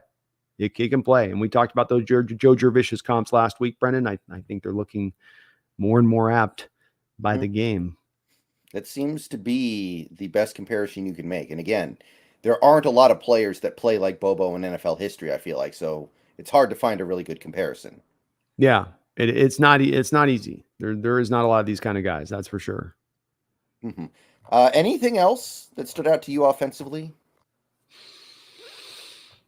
No, I think Disley made a catch, Fant made a catch. Those guys are so steady for us. We forget about those 3 tight ends down there, but they're going to be just a nice, boring, they're like in a song, they're that drum beat that's going through the whole beat of the song, right? Just, it's not doing anything flashy. There ain't no, but it's always going, keeping the pump and the rhythm of the game of the song kind of going. The tight ends are a little bit like that for me. And it was good to see those guys, just even it's a little tiny bit, just good to see, especially Fant just getting back to that injury, looking a little bit better. But no, I think we covered offensively where those guys that stood out and who didn't. Yeah. One thing I would say real quick is that I'm kind of into Griffin Hebert. I really hope he makes this practice squad. There's something interesting there. Like, he's too small to really play tight end in the NFL, but he could be like a fullback, Jacob Hollister type maybe. I think he's very interesting in that capacity. If you have to make the choice between him or Tyler Mabry, though. I mean, Mabry's been here a while and he's kind of steady. He's okay, but I mean, I actually did a practice squad projection today where we kept both. But Okay. if I had to choose, I think A Bear might be a little more interesting because I mean Mabry's just a guy, right? He is, yeah, and he's a little more of an unknown factor. And I have a hard time with that last name, by the way, because there's this guy when I was growing up, New Orleans quarterback, and it was Bobby A Bear, Yeah. but then you get Herbert's, and Hmm. so it's like I end up like splitting the difference whenever I say the name. I can't pick either side, either lane with it. I'm down to check him out. He looked pretty good in this game. I like the fullback potential option. There's some looks I've seen throughout the preseason at times with NFL teams going back to some kind of taking the tight end, moving them into the fullback look, especially with the two wide receivers, and when they're in two tight ends. I wouldn't mind seeing that. I think there's some room for that to have some effectiveness in the running game in that way. It's nice because when you bring that tight end in there, you have that fullback in that spot. It's like when stuff goes wrong on the blocking. I mean, that's what those fullbacks kind of did, is that if you had a guy mess up and get into the backfield and get you quick penetration, you had this safety valve as a fullback where, yeah, he could get into the hole and maybe route the linebacker out. But if there was penetration, he could neutralize that penetration until the running back could get through it. And then the running back had to deal with that linebacker that he was prescribed to have to deal with, but he was dealing with it in the hole at that point. And Hmm. so there's some nice points to having those kind of guys back there like that. Didn't see a ton enough off him to have a real strong opinion one way or another with them, but I'm open to it when it comes to practice squad having 16 players now, having interesting guys and unique guys with their skill sets, like a Tyjon Lindsey. It's like, well, he's got the punt return, and maybe there's something here with that. So I'm open to it. Hmm. The snail, thank you for the $10 dono. Here's the real question: would you take a first for Geno at the end of the year, keep Lock, draft another quarterback, or take another retread and try and start flipping quarterbacks? I'm My assuming that Geno had to play quite well to be worth a first round pick. Yeah, I mean, we're talking about Geno even bettering what he did last year at that point, if that's the kind of season he's going to have. If he does that, I don't see any reason why I would want to move Geno. I mean, he's kind of the ideal at that point for what you want in your quarterback, other than maybe he's a little bit older. But he's a guy that gets it. He's a leader. He's shown a willingness to not have to take the major market deals at the top, tippity top. Which if he's done it before, he'll do that again, especially after now he's actually been paid. So I like that. My feeling on the way the Seahawks should go with this going in the future is like we're anticipating Drew Lock's not going to want to take a vet minimum deal. He probably moves on after this season. If he takes the vet minimum deal, great. You can sign me up to that. If not, we have a draft loaded up with quarterbacks that are going to go in the realm from the early second to the late fourth. And by what I mean by that, Brendan, of course, with this, what I mean by the audience, last few years, you've probably seen over that realm on average, maybe 3-4 quarterbacks taken from that period, second through the fourth round. If you go 2020, 21, 22, okay, there should be about like 12 or Yeah. 13 taken in that realm. And so why not go back to the old Russell Wilson-like approach that we had before, where you have Geno in place, you go look at the second or third rounder at that point guy, and then that guy either becomes your quarterback of the future or an asset that you build in your building, who when he comes in, he fully matures and he's ready to start. And if Geno's still rolling, great. You stay with Geno, you flip that kid for multiple first round picks and you keep it going.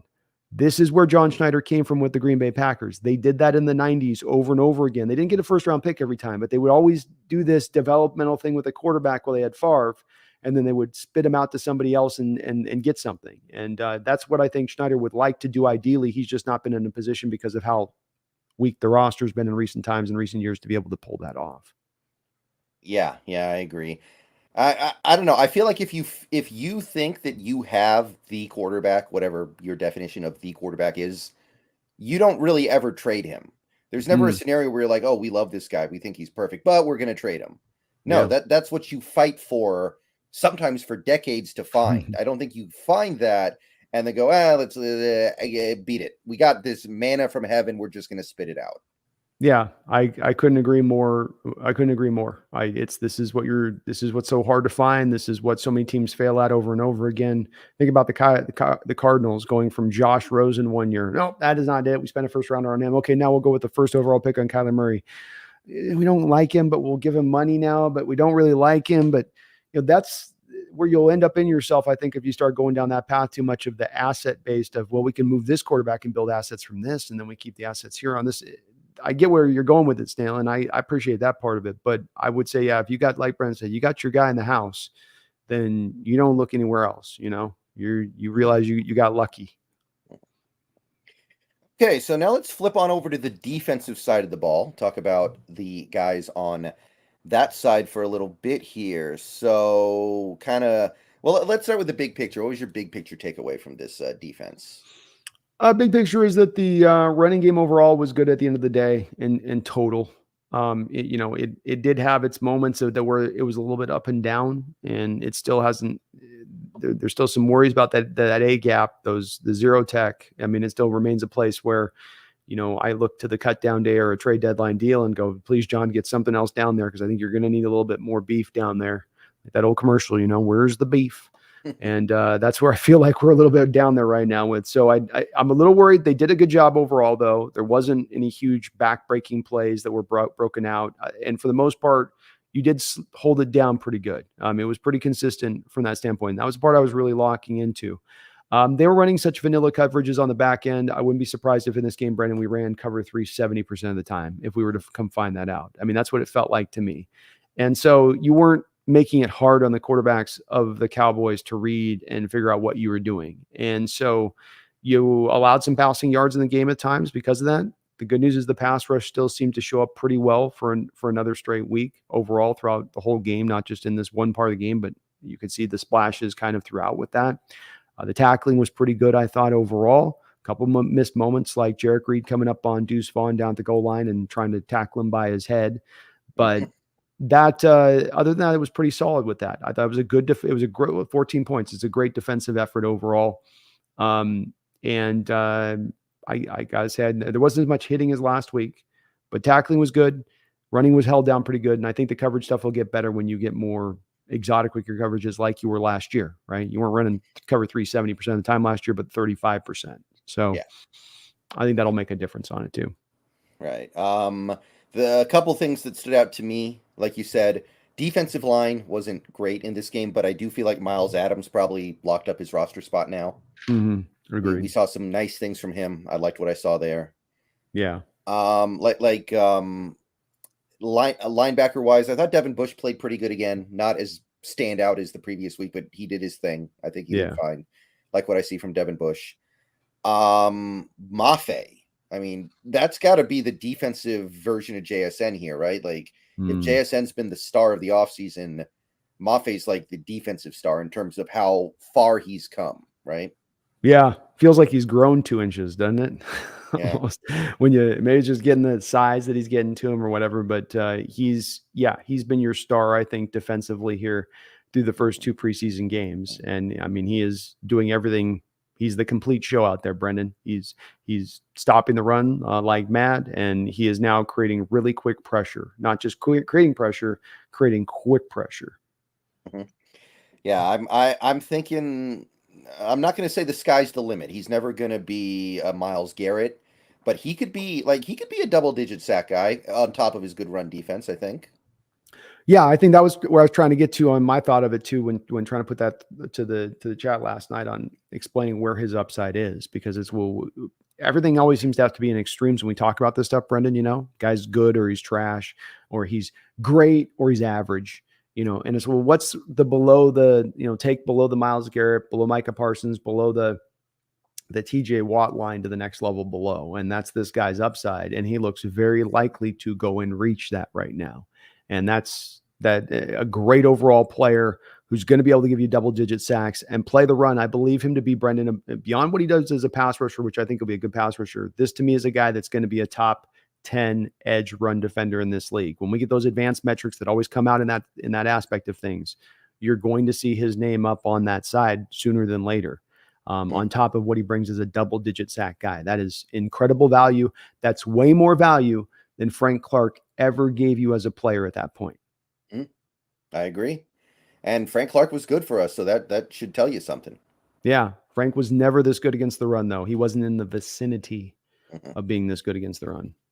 I thought Derek Hall got pushed around a little bit early, but he did rally to have his first preseason sack, so good to see. I'm not expecting a huge year out of Derek Hall. Like there was this thing. Apparently, KJ Wright went up to Derek Hall in training camp and said, "You he's could win gassing him up. Defensive Rookie of the Year."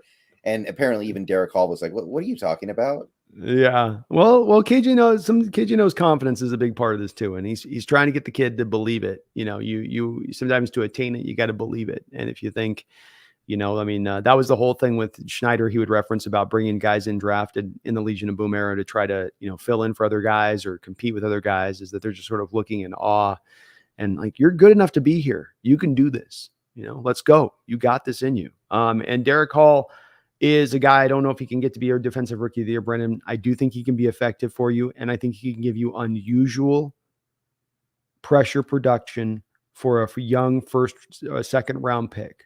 I did the study on the last 6 years, 15 players, second round, Brendan. No more than 4 sacks a year was the top end. Nobody was really bringing any kind of productivity. He could, Brendan, because the ways he's winning. He creates the pressure last week off of those 3 fundamental ways he won at college: the bull rush, the long arm, and then the jab step inside. That was the 3 ways he won in college. And so you go, okay, well, those were his go-to. And a lot of go-to moves get shut down then at the NFL level, where now you're exposed. The go-to doesn't work. What do you got to go to now? Last week, jab step inside twice, and that's how he created 2 of his pressures last week. This game, it was the long arm bull rush that he slid off of and done. The fact that that's translating off of the college level to me like this early on gives me some moderate optimism here that we might actually see a little bit of productivity from him as a pass rusher. And I'll tell you this, Brendan, I don't know. It's not going to be easy right now for Darrell Taylor to potentially be getting on this football field this upcoming season if everybody's healthy. Yeah, I imagine they'll find a niche for him. I mean, although Niche-y. this injury, I'll tell you, this injury could really upset things. Like, who knows how that's affected his ability to be 100% by week 1. Well, apparently Carroll said he expects him to be back this week, though. So we'll see with it. And I'm sure you're right. I mean, they're going to try to give him some run, and they're not going to just, sit him. But Hall's been, I think, very impressive to them. He's come on since they put the pads on. You keep hearing a little bit more about his name coming to the forefront the second that it got to that. And that makes sense because he is just so big and physical and, and overwhelming in that aspect of things. Even in a game like this that has big, strong, overwhelming players, he's kind of a cut above in that respect. That's why KJ got so hyped on him, I think. Also want to talk about a guy who I think probably secured his roster spot yesterday in Tyreek Smith. Ooh. He was a guy who I was very down on after the hip injuries. I thought, I don't know if you come back from that as a pass rusher having 2 bad hips, because both of his hips had been injured at that point. Looks like we don't have to worry about it, though. Looks like he is back. He's making plays against the run and the pass. He's making plays on special teams. So we've got 5 edge guys right now who seem like they're ready to at least play a little bit. I'm not going to go crazy with it, but they both seem like they all seem like they're ready to play. They certainly do. And you and I both thought that Tyreek Smith's game last week, in which he wasn't graded well by PFF, but we both thought that he actually outplayed that grade and looked better than he did get. And it was good to see this week that kind of some of that flash you saw from last week actually kind of now shows up in a register of him making plays and it showing up a little more. I thought he was tremendous. He was strong against the run, set the edge. He was active as a pass rusher. He showed a really high motor throughout this game. He created some quick pressure at points. He was like just filled up his stat line all the way across. If you look at it, it's like everywhere he was kind of having an effect with it. Guy has got some talent, man. And I went back and looked it up. I had a stat where 20% was his pass rush win rate in college in his final year. And that was right in line with guys like Boye Mafe and all of the best pass rushers that came in that draft, including Hutchinson and Jabo and all those guys. And some of them, it was better than them. And that's doing that at Ohio State. That's doing that at the Big Ten. And so he's a guy that offers some unusual talent for being that he was a 6th-round grade that you got him in. It's a guy that just the light never went fully on at Ohio State like they thought it was going to. Doesn't mean the light doesn't eventually turn on, It just means he's got that dimmer switch. So it's a slow rise, that's all. It's a slow rise. But hey, man, 5 deep on the edge, 5 deep of edge that you feel good about, really good about. 5 deep of the edge where it's mostly guys on rookie deals that are going to be very cheap for the foreseeable future. Good situation for the Seahawks to find themselves in. Yeah. And I did say 5 deep, not 6 deep, which means Levi Bell, who had another very good game and was graded extremely well by PFF, is a guy I just cannot find room for. Can you see it any other way?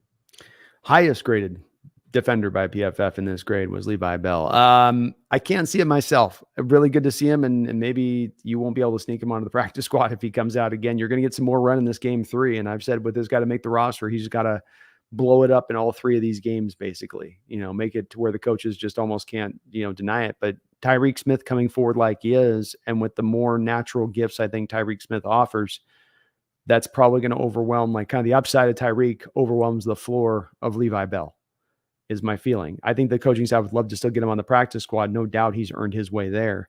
Can he get there in a league that values pass rushers and especially young, cheap pass rushers? That might be a tall task, especially if he goes out and balls out again here in the week 3 game. Yeah, I think you have to waive him and live with the results. I can't see any of these guys getting let go for Levi Bell. What you could do is you could only carry like 4 cornerbacks or 9 offensive linemen. You could do something like that, but when are you ever going to use 6 edge rushers in a season? Unless it's just the season from hell and everybody gets hurt. Like, I'm sorry, you're just never going to use 6 edge rushers. So I can't do it. It always does feel, doesn't it, not that if we're talking about a position that there always does tend to be a guy walking on the street who's, functional as a pass rusher. If you just need him to come in and run some pass rush reps, even if it's one of those guys that's 34, 35 right at the end of their career, you can always kind of go find those guys out on the street, it feels like. And so I would, to your point on that, I would roll with what we got. And I would try to get him on the practice squad, but I wouldn't roll with 6. No. Yeah, but good for Levi Bell, by the way. That XFL, USFL pipeline to the NFL thing is actually working. A lot of these guys that have come over from those leagues look very good in the very much better than expected, I think, in the NFL because of that pipeline. It's the developmental aspect of things. Call it, NBA's got its minor leagues, baseball's got its minor leagues, football doesn't have a minor leagues. And so you don't have guys that are able to continue to work on their games, and you sometimes can only really get better at in playing in live action games, and that's the only way to kind of improve and get better. Practice can only take you kind of so far. So it's great that these leagues are going, Brendan, because what it's going to mean ultimately for the NFL is a better product on the field, more deeper teams, more guys that are well rounded in their skill set to be better football players. Mm-hmm. Okay, so one of the negatives from last night's game, one of the not so great things, I think one of the guys who got picked on a little bit on the defense, in my view, was linebacker Patrick O'Connell. Now, the good news is he's like the 9th string linebacker. He's not making this team. I think he'll be lucky to make the practice squad. So that's kind of whatever. Did you kind of see the same thing, though? It felt like his zone drops were not good. Yeah, zone drops weren't great. I never really kind of got really in on the tape with him coming out of Montana State.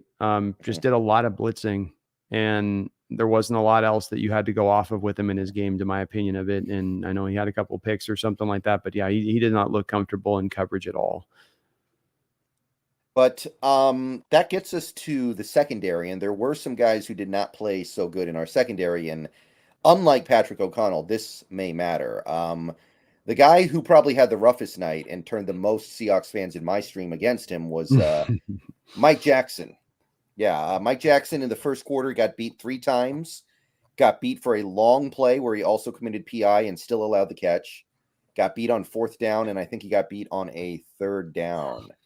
Now, I'm definitely going to push back hard against the people out there who think we need to cut this guy now or something. Right. Because I don't think that's how you do business in the NFL. That's not a good way to go about things. But let's talk about the game that he did have, which was certainly not very good. What are you taking away here? Yeah, it wasn't a good game. So I'm not going to fully explain. I'm not going to excuse him and say that, well, it's not his fault. This is, there's the fault there that lies with him a little bit. First off, there's 3 real main plays that stand out to me. You mentioned I don't know which ones was the which on the first downs he caused, but first one on the go route, the Seahawks bring Mike Jackson up into press.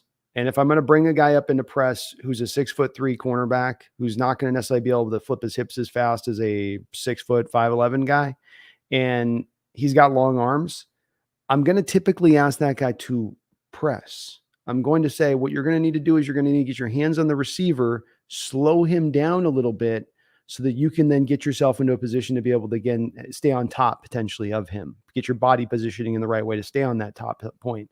Instead, Jackson gives him a free release and then just tries to just flip his hips and run with the guy, which put him in a scrambling point, which I don't quite understand why the coaching staff has Jackson doing that at that moment. Majority of the time, you tend to have Jackson's playing in off coverage. So it didn't put him in a position for success on that play. And he got burnt. He did, but you didn't put him in a position for success either with the alignment and how you had him set up there. The comeback routes, this is the conundrum of cover three. I'd love to hear your thoughts on it when it comes to it. You have corners like Richard Sherman and Tariq Woolen who can play cover three or cover three man match situations, and they can stay over the top and have the cerebral approach, or in Woolen's case, the athletic dynamicism to be able to then go and jump those short routes when they see them.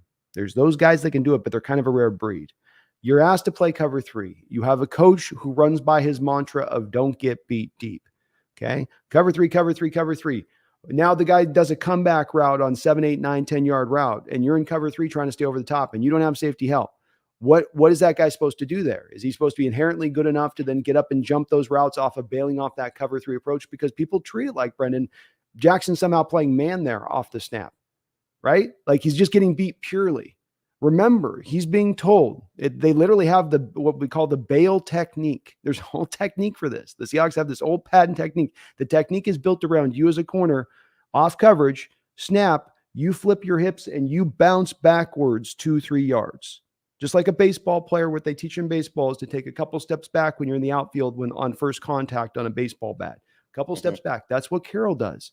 And so this is, I bring this up to you and I ask you of what the guy's supposed to do on that, because there's going to be your Jacksons. There's going to be your Deshaun Sheds. There's going to be your Shaquille Griffins, who it's very hard for you to tell me to do this one thing to be prepared and safety for, but then also to have to come up here and jump this thing when I might tend to see it. Because if I jump it and I get beat deep, you're going to chew my butt, put me on the bench.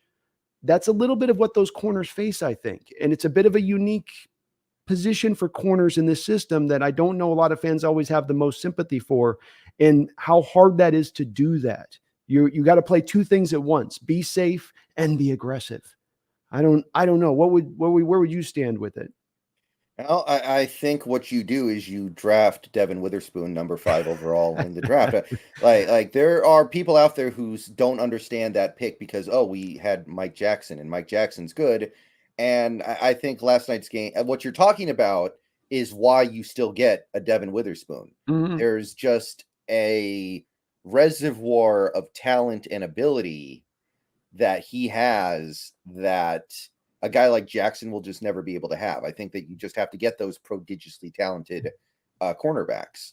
But I do think that a huge part of this is having those guys out there, and neither guy was out there last night.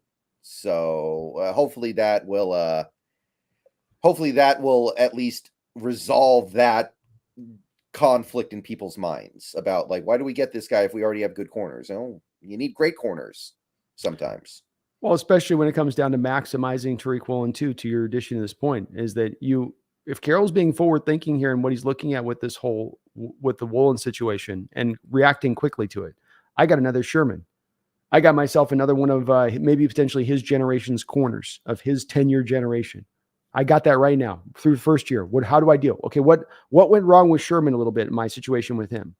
Well, he was great and we paid him and he worked hard and he still stayed on his P's and Q's. But you know what happened is that offenses started to kind of throw away from his side of the field. They started to ignore him. And you remember that old playoff game against the Packers and Rodgers, where Sherman goes to Rodgers after the game and says, You didn't throw my way. You were scared to throw my way, weren't you? And everyone was like, yeah. And it's on mic. You can hear him saying it. So what does he do to do that then? You build up the other supporting parts in a place where there is no refuge. There is no safe zone on the field. You go over here, you get just almost as likely as to be picked as if you go over there. And that's where now you open back the door open to now Woolen getting those targets. I'm doing a video where I'm just finishing up, Brendon, on this right now. And last year, through the first 6 games of the year last year, Woolen was targeted 27 times. Through the back 6 games of the season, he was targeted 19 times, including multiple games with only 1 target. That teams were already trending in this direction. They were already starting to say, let's get away from this guy. And now you're taking the steps to your point on that to try to, zone this up a bit, and smartly so. Yeah. So he didn't play well. I think we should definitely admit that. I Mhm. have no problem Agree. acknowledging that, but I'm not reading anything big into it. At worst, it's a bad game, and these guys have bad games. It's not a Agreed. bad time to have a bad game. And according to everybody at training camp, this guy's been one of the stars. So I'm not that worried about it. But I think on a day like this, you just kind of see the limitations. And I think this guy was a 5th round pick. I mean, this is kind of why, I guess. That's right. And I will go with you on that. When we want them to make the determination about who's to start this upcoming year on the outside, and certainly Witherspoon is the long-term answer out there. But when it comes to this upcoming year, and specifically down to a battle between, let's say, Trey Brown and Mike Jackson, you want them to build up their determination on that, on what's happened throughout all of this offseason, through all of training camp, through the scrimmage, through all the preseason games, not merely one preseason game. And for all the folks I think that got hot to trot on Trey Brown, I found it a little bit ironic because, well, Trey Brown gets the pick and he looks good in this game. It's like, well, yeah, but he didn't look good in last week's game. If we're making our determinations off one game, shouldn't we have just made our determination off that? It's like, no, because we don't make our determination off one game. And we shouldn't Right. hear with Mike Jackson either. So Yeah. I trust the coaching staff to make the right choice on this. Coach Carroll doesn't tend to have, I can't remember one time in his history where he's had the more talented corner sitting on a bench in favor of a less talented. The only guy I could think of was Trey Flowers, maybe, as one situation you could draw to. But aside from that, you always have the best out there that you can have out there for the strongest unit. He's not going to leave. If Trey Brown's balling and out and being awesome, he's not going to be left on the bench. Let's see here. A couple of donos. Alan A, thank you for the $10. Mike Jackson is built like Cam Chancellor, and Cam never had to play cornerback. Mike Jackson should be converted to free safety. Well, if he does that, he'll really never get to play on this current team because of all of our safeties. Yeah. I never think Jackson will be probably a great corner, but he can be, I think, a guy gets to league average state. He needs to play in his zone system. He needs to be off coverage, but he's a good, solid tackler, and he's going to give as good as he gets when it comes to the outside. But, he is, like Brendon said, he's a 5th rounder for a reason. And some guys just end up kind of becoming what they are, which is for the good and for the bad in his case. I still think too, there's a chance that what we saw last night was not going to be a representation of who Jackson is this year. Brendon mentioned this guy was a star during minicamp. Coach Carroll said he was near dominant at minicamp. He has continued to have a very good training camp. And this is only just one game now. I still come back to the point of this guy could still be a guy who's taken maybe potentially steps this offseason in his game, not to become a star, but to take steps in his game to improve and get better. Yeah. I mean, to me, last year, when you consider the fact that we had a mediocre at best pass rush, I think he played quite well last year. It wasn't anything crazy over the top, but he did his job. And that's all you can ask for sometimes. 100%. And he had a lot of times that back of the schedule with Woolen getting the lesser targets. He was getting more of the targets his way, more tests. And he was seeing offenses roll their best receivers over to his side because they wanted to avoid having to go at Woolen. And so it made his task tougher last year. And he held up to that. He held up to that challenge relatively well, in my opinion. Like you said, both with the not the greatest to pass rush and then taking on some tough receivers on the other side of it. Mm-hmm. Corey Olson, thank you for the $2. Jackson didn't look great. Didn't see the hype. I mean, he did not look great. I think we can all agree on that. 100%. I'm not saying last night was all, him just but again, just it is a game. And I don't think that when Carroll said he is being close to dominant minicamp, and I'm hearing about from reporters. I mean, there's even a reporter story I was breaking down that talking about them having DK and him going head to head over a series in camp and him just, getting the better end of it at times. I just think he's a very competitive guy who can be who's not going to necessarily be a weak link for you out there if you had to play him at corner. Or we're not going to be looking at him and saying, well, there's one of our problems on defense.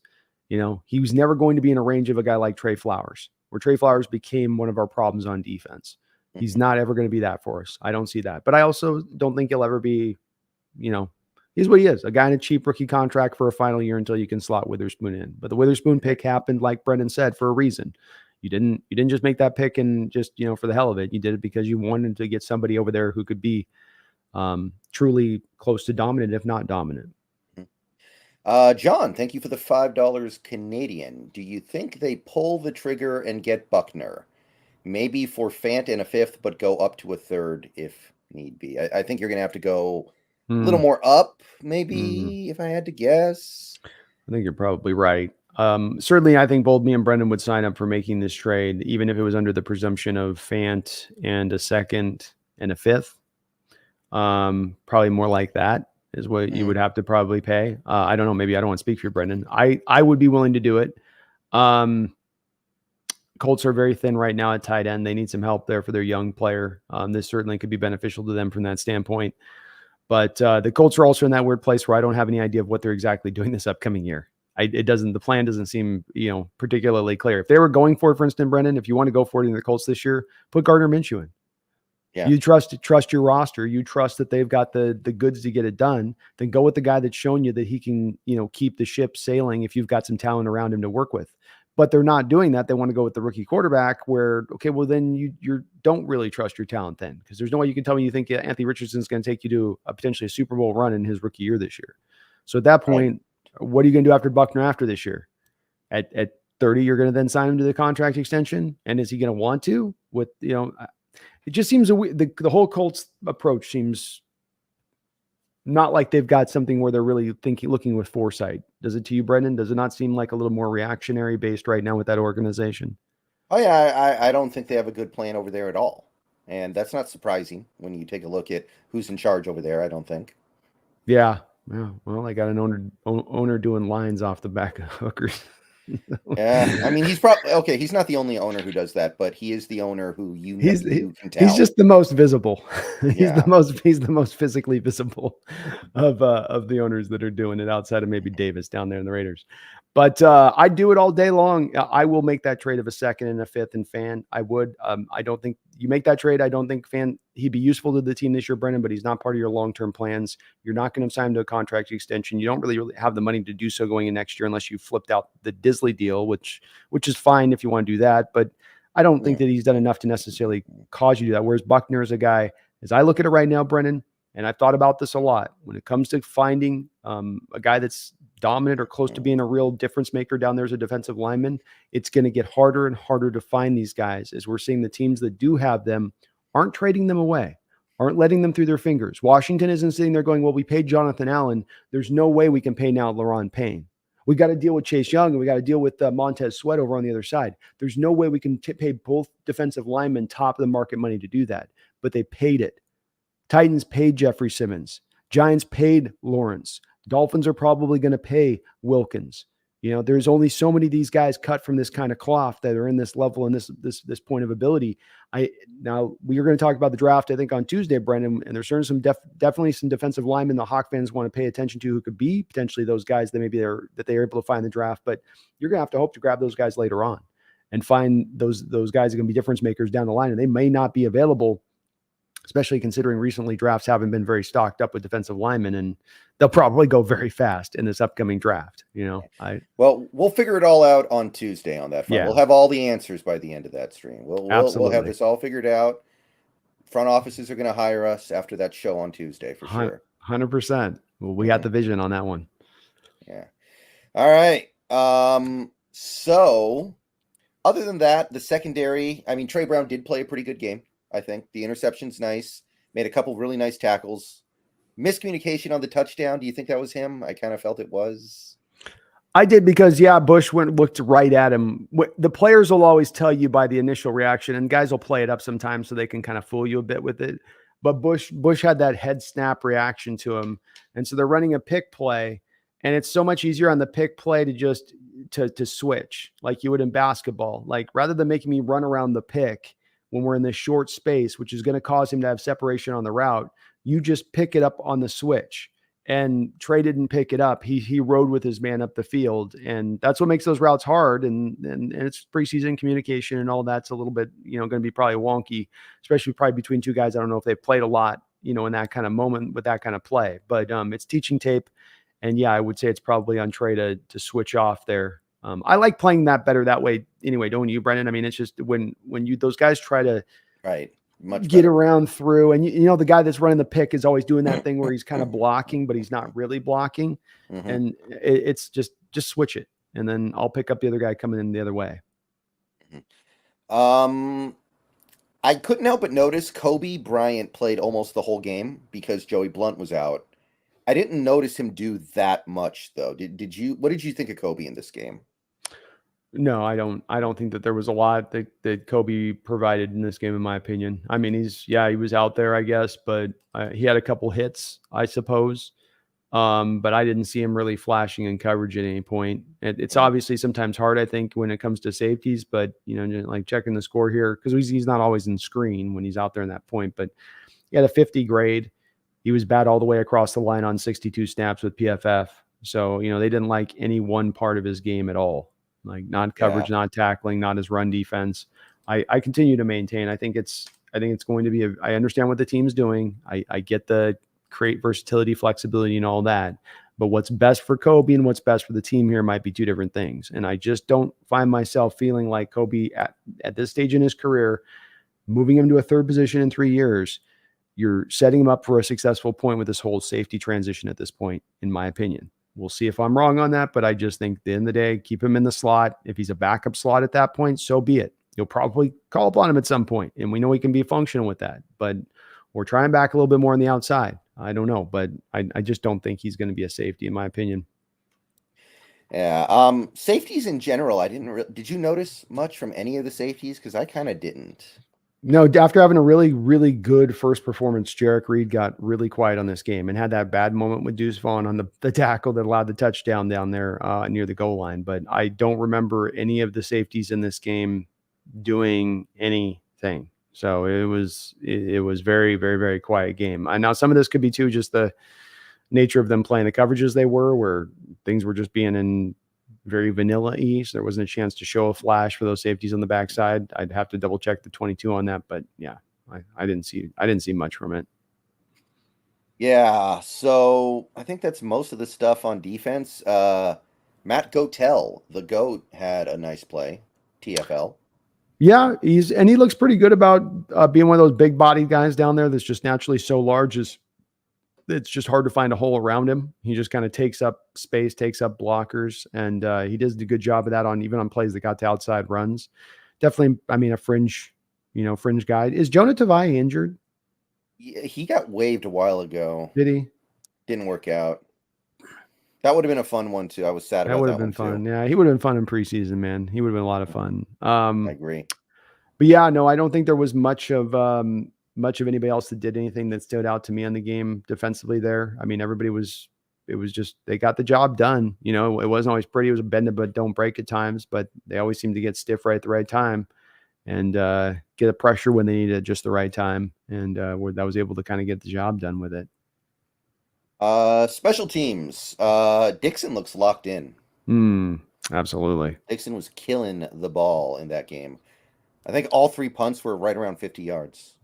Yeah, he flipped the field position on 1-2 where it was really nice and needed. And where you felt like, oh man, they're going to get this at around the 50. Instead, he ended up putting him out like the 32.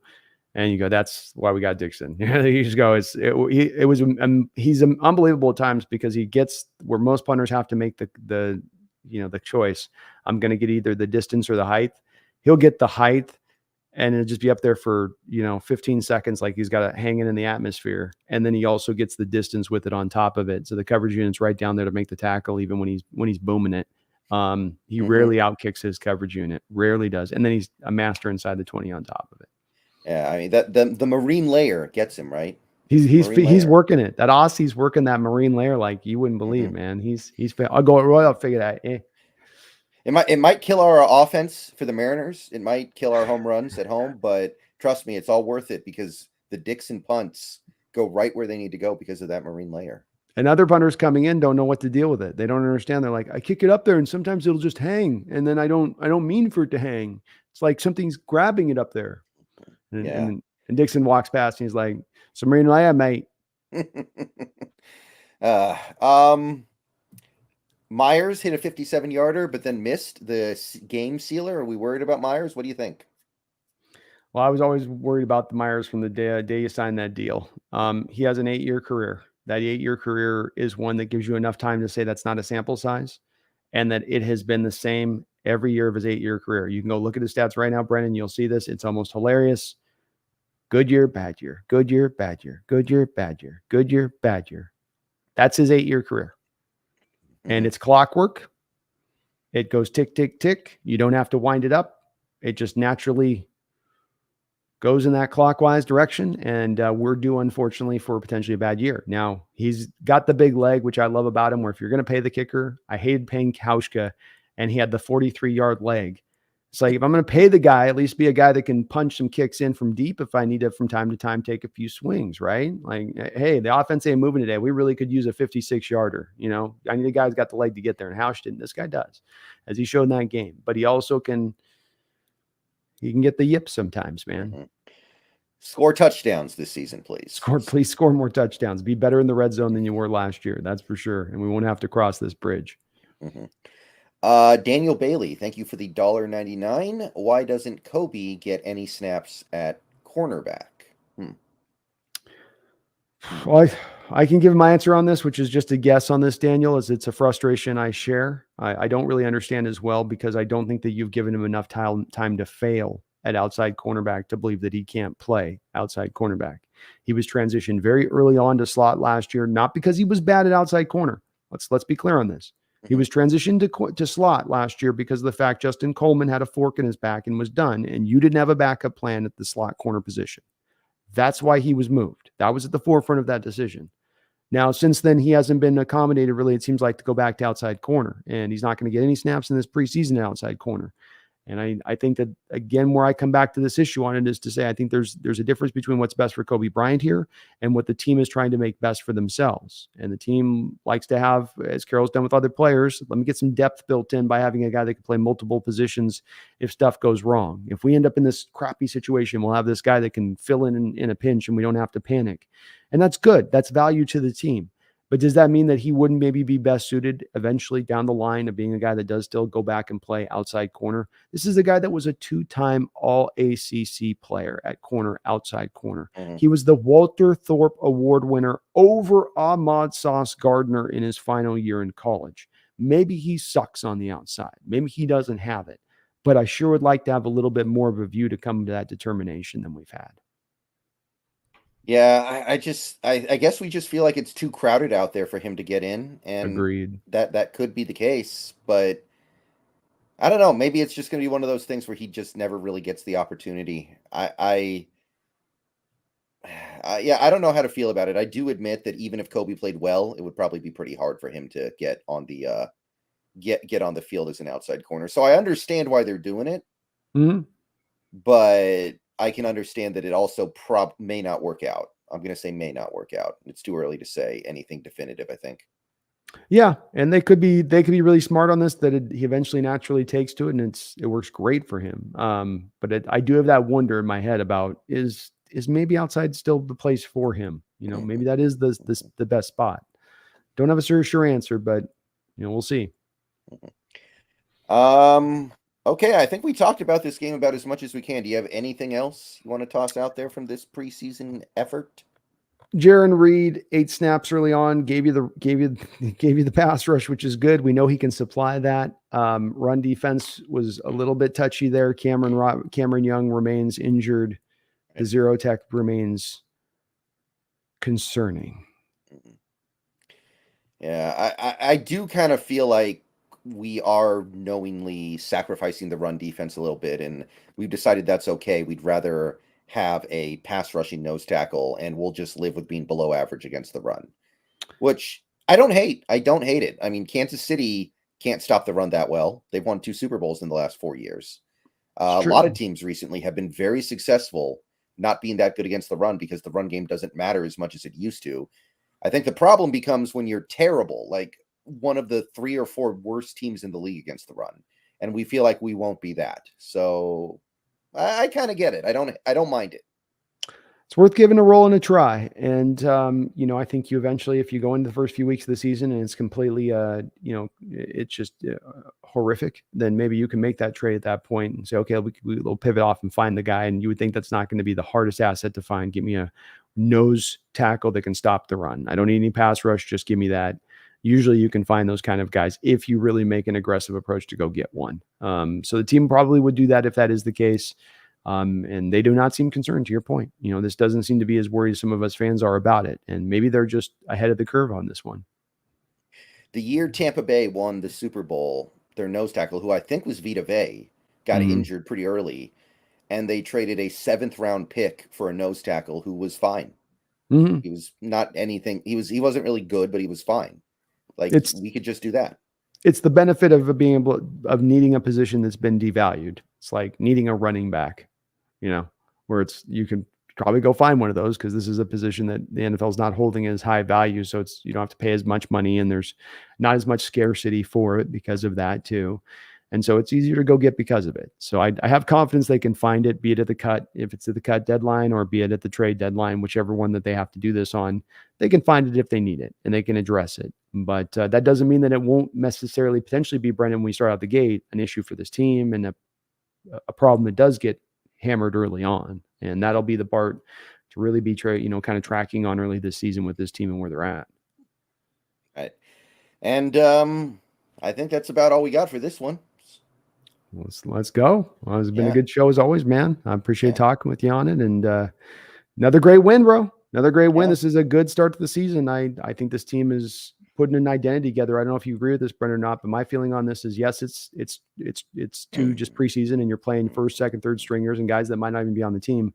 But there's also that purposeful approach to the way that this team has been built to win with all three phases of the football game, all three phases of the football team, be able to lean on all aspects of that, run, pass, stopping the run, and playing it all working together in sort of tandem. These first two wins have been kind of to me, a blueprint for how you're going to want to try to win this upcoming season too.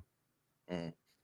No, I can kind of see that. I can see a little bit of an identity. Like, it's even little things. Like, I think our second play of the game, we went 5 wide. Mm-hmm. Like, Charbonnet was lined up wide. Disley was lined up wide. Things you almost never see previously. Those guys typically don't do those things, but it's like we're trying to, like, yeah, we're going to be a pass-happy team this year. We're going to spread it out more than we did even last year. So I see stuff like that, and I go, yeah, I think I see what's going on here. Yeah, it's something where you're doing something not just by it happening, just because it just sort of just naturally happened, but you're purposely making this approach occur, and then you're getting the results from it. And hopefully, it'll bear out to the regular season for us, Brendan. But it's encouraging no matter what. Real quick here, Sam Hutchison, thank you for the $2. Just got in, but boy, does Mafe look elite. So hype. Yeah, we love what we see from Mafe, and that was one of my guys in the draft. I remember the months leading up to the draft, you and me both spent a lot of time talking about Mafe, and he was one of my guys. Yeah, I remember you being hyped up on him. And a guy like Derek Hall that's very close in your evaluations when you look at those guys of being right on the edge of being late first round grades that you put on them because of just how naturally gifted they are. You go, how's this not a first round guy when you look at the gifts, but a little late to football, not as refined, things that couldn't get cleaned up, can get better, can improve with time. And this kid got better every single season at Minnesota, added 50 pounds of weight through his time there at Minnesota onto that body. And that hard work and that ethic has still been at play, it would seem, over this offseason as he's come in looking as the most improved guy out of maybe the most historic draft class the Seahawks have ever had. That's saying something. Yeah. Do you have any idea how Ebby Ketty's looking in Atlanta so far? Yeah, I've got a guy that comes in my chat that's an Atlanta fan. And what's interesting about these two guys, Brendan, is if you go and you look at the PFF grades, they were literally right next to each other as well in their PFF grades. So they had almost a very similar season to each other last year, both only about 2 sacks that they put on last year. But they still feel very good about him there. They like his upside, and they built up a pretty good defensive line there kind of quietly, Atlanta has this year. It's not like it's overpowering, but it's got some more strength than it has had in recent years. So it's that first year, man, that those second round rushers, I don't know why. I mean, maybe you have a theory on this, because you can find first round pass rushers, obviously, who come in and have an effect instantaneously. But finding the second round guys who come in, give me a guy with 5 sacks in the second round over the last 6 years, I can't find it. Why? Why haven't we seen one of those guys, come in that's flash at that point? Yeah, I don't have an answer. But I asked about Ebby Ketty because he was kind of the guy who was linked at the hip with Mafe, and everybody was kind of. I remember some Seahawks fans were disappointed because they thought Ebby Ketty was better, and Ebby Ketty went 1 pick before Mafe, I think. The team wanted Ebby Ketty over Mafe. Mm-hmm. The Boiling article with the peek behind the curtain that he did 2 years ago, that article leaked out that little fact, which is that the team was disappointed when Ebiketie was going to go off the board because they were laying in wait to grab him. Now, how far ahead did they have Ebiketie of Mafe? I don't think very far, because I truly believe that they were letting value guide their board, and it was probably that Ebiketie was a smidge above. But I don't think that he was some heads and tails above on their chart from where they were either. And when it comes down to it, I liked Ebiketie a lot, but I do think that Ebiketie was a little more refined guy coming out, and I do feel like Ebiketie had a little bit more of the floor, whereas Mafe had the ceiling. To your last commenter's point, which is that's what Mafe brings, is he does bring that ceiling. And it's not that the place where me and Brendan were trying to get to earlier. And who was the commenter you had there? I'm sorry, the name on there. Sam Sam Hutchison. Yeah. So Sam, yeah, we were getting this earlier where it's not to say that he's in a place of, okay, he's up at Garrett or TJ Watt or any of these guys. There's like 4 guys up there that are this just different, Micah Parsons, just complete, just, almost freaks there as edges. It's not that spot or has an upside that is going to get there, but the place just below it, yeah, he's got that place. And I don't know that Ebiketie does have that. I think Ebiketie is going to round into being a really good player, but I think that the upside on Mafe is even a little bit more. It was just more of a question mark on draft day if Mafe was going to reach it or not. And he's now gotten you a lot more certain to that answer as a yes, an affirmative as we stand now. Yeah, I pretty much agree with all that. I felt the same thing that you were. I think people liked Ebiketie a little bit more because he was more of a sure thing. And we did kind of want sure things out of that draft because we were coming off a pretty bad season. Mm-hmm. But I don't know. There was something about Mafe where I felt like he's going to get there. Like he hasn't even played football that long. He was like Akeem Olajuwon who didn't know what a basketball was until he was 16. It was almost like that. That's right. And I'm very much in on when we run into those kind of stories with players like that of believing. Witherspoon was this way a little bit too. A guy late to football coming out. That these are guys that are going to have more room for their projected growth than you end up for a guy that's been playing Pee Wee football since he's 7. And, he's kind of probably more of a, finished product by the time he gets to the pro level. All right. I think that's about it for this show. So, Brandon, I want to thank you for coming out onto the channel tonight. We had well over 450 people here at one point. We still got 400 in the room right now combined. Let's go.